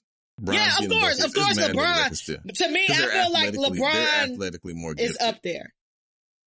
They're athletically more gifted than niggas was back in the day. You know what I'm saying? So they would adapt. Like, and like, niggas it's just. I feel like it was more stars then, though, bro. Like, I feel okay. Let me take that back. You don't watch basketball though. I feel like with basketball, like, whether you were into basketball or not, you knew a lot of these players. I feel like today, most of these athletes, and I'm not going to even just put it on basketball, a lot of these athletes people know is because of their antics and because of the shit they get themselves into and the women that they date versus, like, their on the court prowess. I mean, it's different though, right? Like, cause we just have more it's just mass media now. You know what I'm saying? Like, it's just, it's kind of hard. It's like a false equivalency cause they didn't have as much media as we did back then. So, I mean, cause easily you could argue that it's more stars now because of social media. Like, it's niggas that's, like, Kuzma and shit like that. You know what I'm saying? That's Blake Griffin, shit. Like, it's mad niggas that, like, you just know them because of, you know, their answers, but they're really good basketball players, but they're also being talked about. Like, it wasn't back in the day, like, niggas weren't talking about fucking Scott Burrell. You know what I'm saying? Like, niggas, I knew Scott Burrell because I know basketball, but niggas won't talk about, you know what I'm saying? Like, so your stars were your stars back then, but it's a different type of game. Like, it's more stars if you look at it from terms of just I feel like it's a lot more mediocrity. Like, it's a lot more people who are known, but it's not for their craft. So if we're going to say star, yeah, because they dated a Kardashian or, you know, whatever. But you know they play basketball, so whenever you watch the game, you'll be looking, you know what I'm saying? Like, if you hear the name, like, you'll know that that's them. So, you know what I mean? So, again, it's like you're a basketball player that dated a Kardashian versus now you're a Kardashian boyfriend who happens to be a basketball player.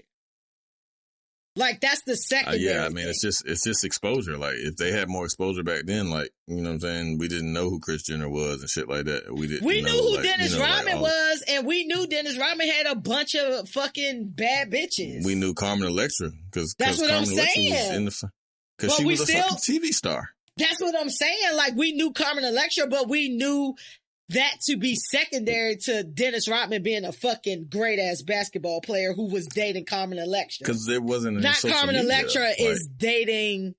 You know what I mean? I don't know. Because it wasn't social media though. You know what I'm saying? Let me ask a quick question before we start going into the wrap up process. I watched 10 episodes and I'm still not quite sure why Jerry Krause wanted to rebuild the team at that point. Can you educate me on that? Yeah, because it just sounded like he was a villain. But yeah, well, he fell on his own sword. You know what I'm saying? Like, he built what it was the proverbial fucking brick that, you know, that he built by brick that ended up falling on his head and killing him. You know what I'm saying? Like, I didn't understand his motivation. He was just a fucking little man. He didn't like any of them motherfucking people. Like, that's all. His ego got in the way, and his self shit, and like his disdain for those people, because they used to talk shit to him. You know what I'm saying? Like, because you look like fucking Jonah Hill. He was like 5'4". Yeah, that nigga was the fucking penguin. That nigga was definitely a circle. So, like, you know what I mean? Like, he had little man complex, and he felt like he built that shit, and his ego just got ahead of him because he was always saying the organization. Nah, bitch, it wasn't the fucking organization. Yeah, you put players in motion for sure, but it was the motherfucking players. Like, you have Michael fucking Jeffrey Jordan, the greatest fucking basketball player of all fucking time. Like, and yeah, you got Scotty. You found Scotty. Shout out to that. You had an eye for talent, but at the same time, like, Mike was gonna be Mike regardless. Like, if Mike, I mean, he needed Scotty. Like, I don't think he would have been nowhere near. Like, he would have had to have a great second man, like everybody does. Like, and if you look at basketball, you would have had to have a great team. That they wouldn't have won all them championships without all them pieces in place. I don't feel like. For sure, I get it, and that's what a general manager's job is to do. Like, you have your superstars and your phenomena and your world talent. The job is to compile a list of people that would compliment them well enough to win the most. But see, the thing about it, like, there's nobody else like Michael Jordan. See, like, now nobody you saying Michael Jackson. Yeah, you fucked me up. Yeah. Nobody in history that, and I don't know if there ever will be. Like, nobody in history has had the determination. Like, he was going to be like Phil. You had to put Phil in place. Like, all these pieces had to go in place, but he was going to figure it out. The stars aligned. Like, he was going to get his shit off. Like, he was going to get chips because he was just incredible. He was just better than everybody else. You know what I'm saying? Like, and he's just a master motivator. Like, that's some bitch, like, love him, hate him.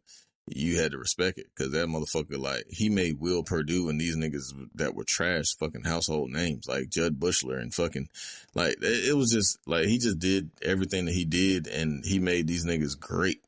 Like, fucking great. I want to thank y'all for listening. Make sure you subscribe to the show and check us out at www.theaintshitshow.com. That's the X where the I will be. Follow us on social, Twitter, IG, Facebook, YouTube, Spotify. Y'all know where we at. Apple Podcasts. Tell a friend to tell a friend, man. Y'all know we like to end every show with a quote. And today's quote is, don't wait until you're confident to show up. Show up until you're confident. And until next week, I want you to wash your hands, practice social distancing as much as you can, man, even though all these states opening back up. Manifest your destiny, and y'all know the marathon continues, and we out. Thank you.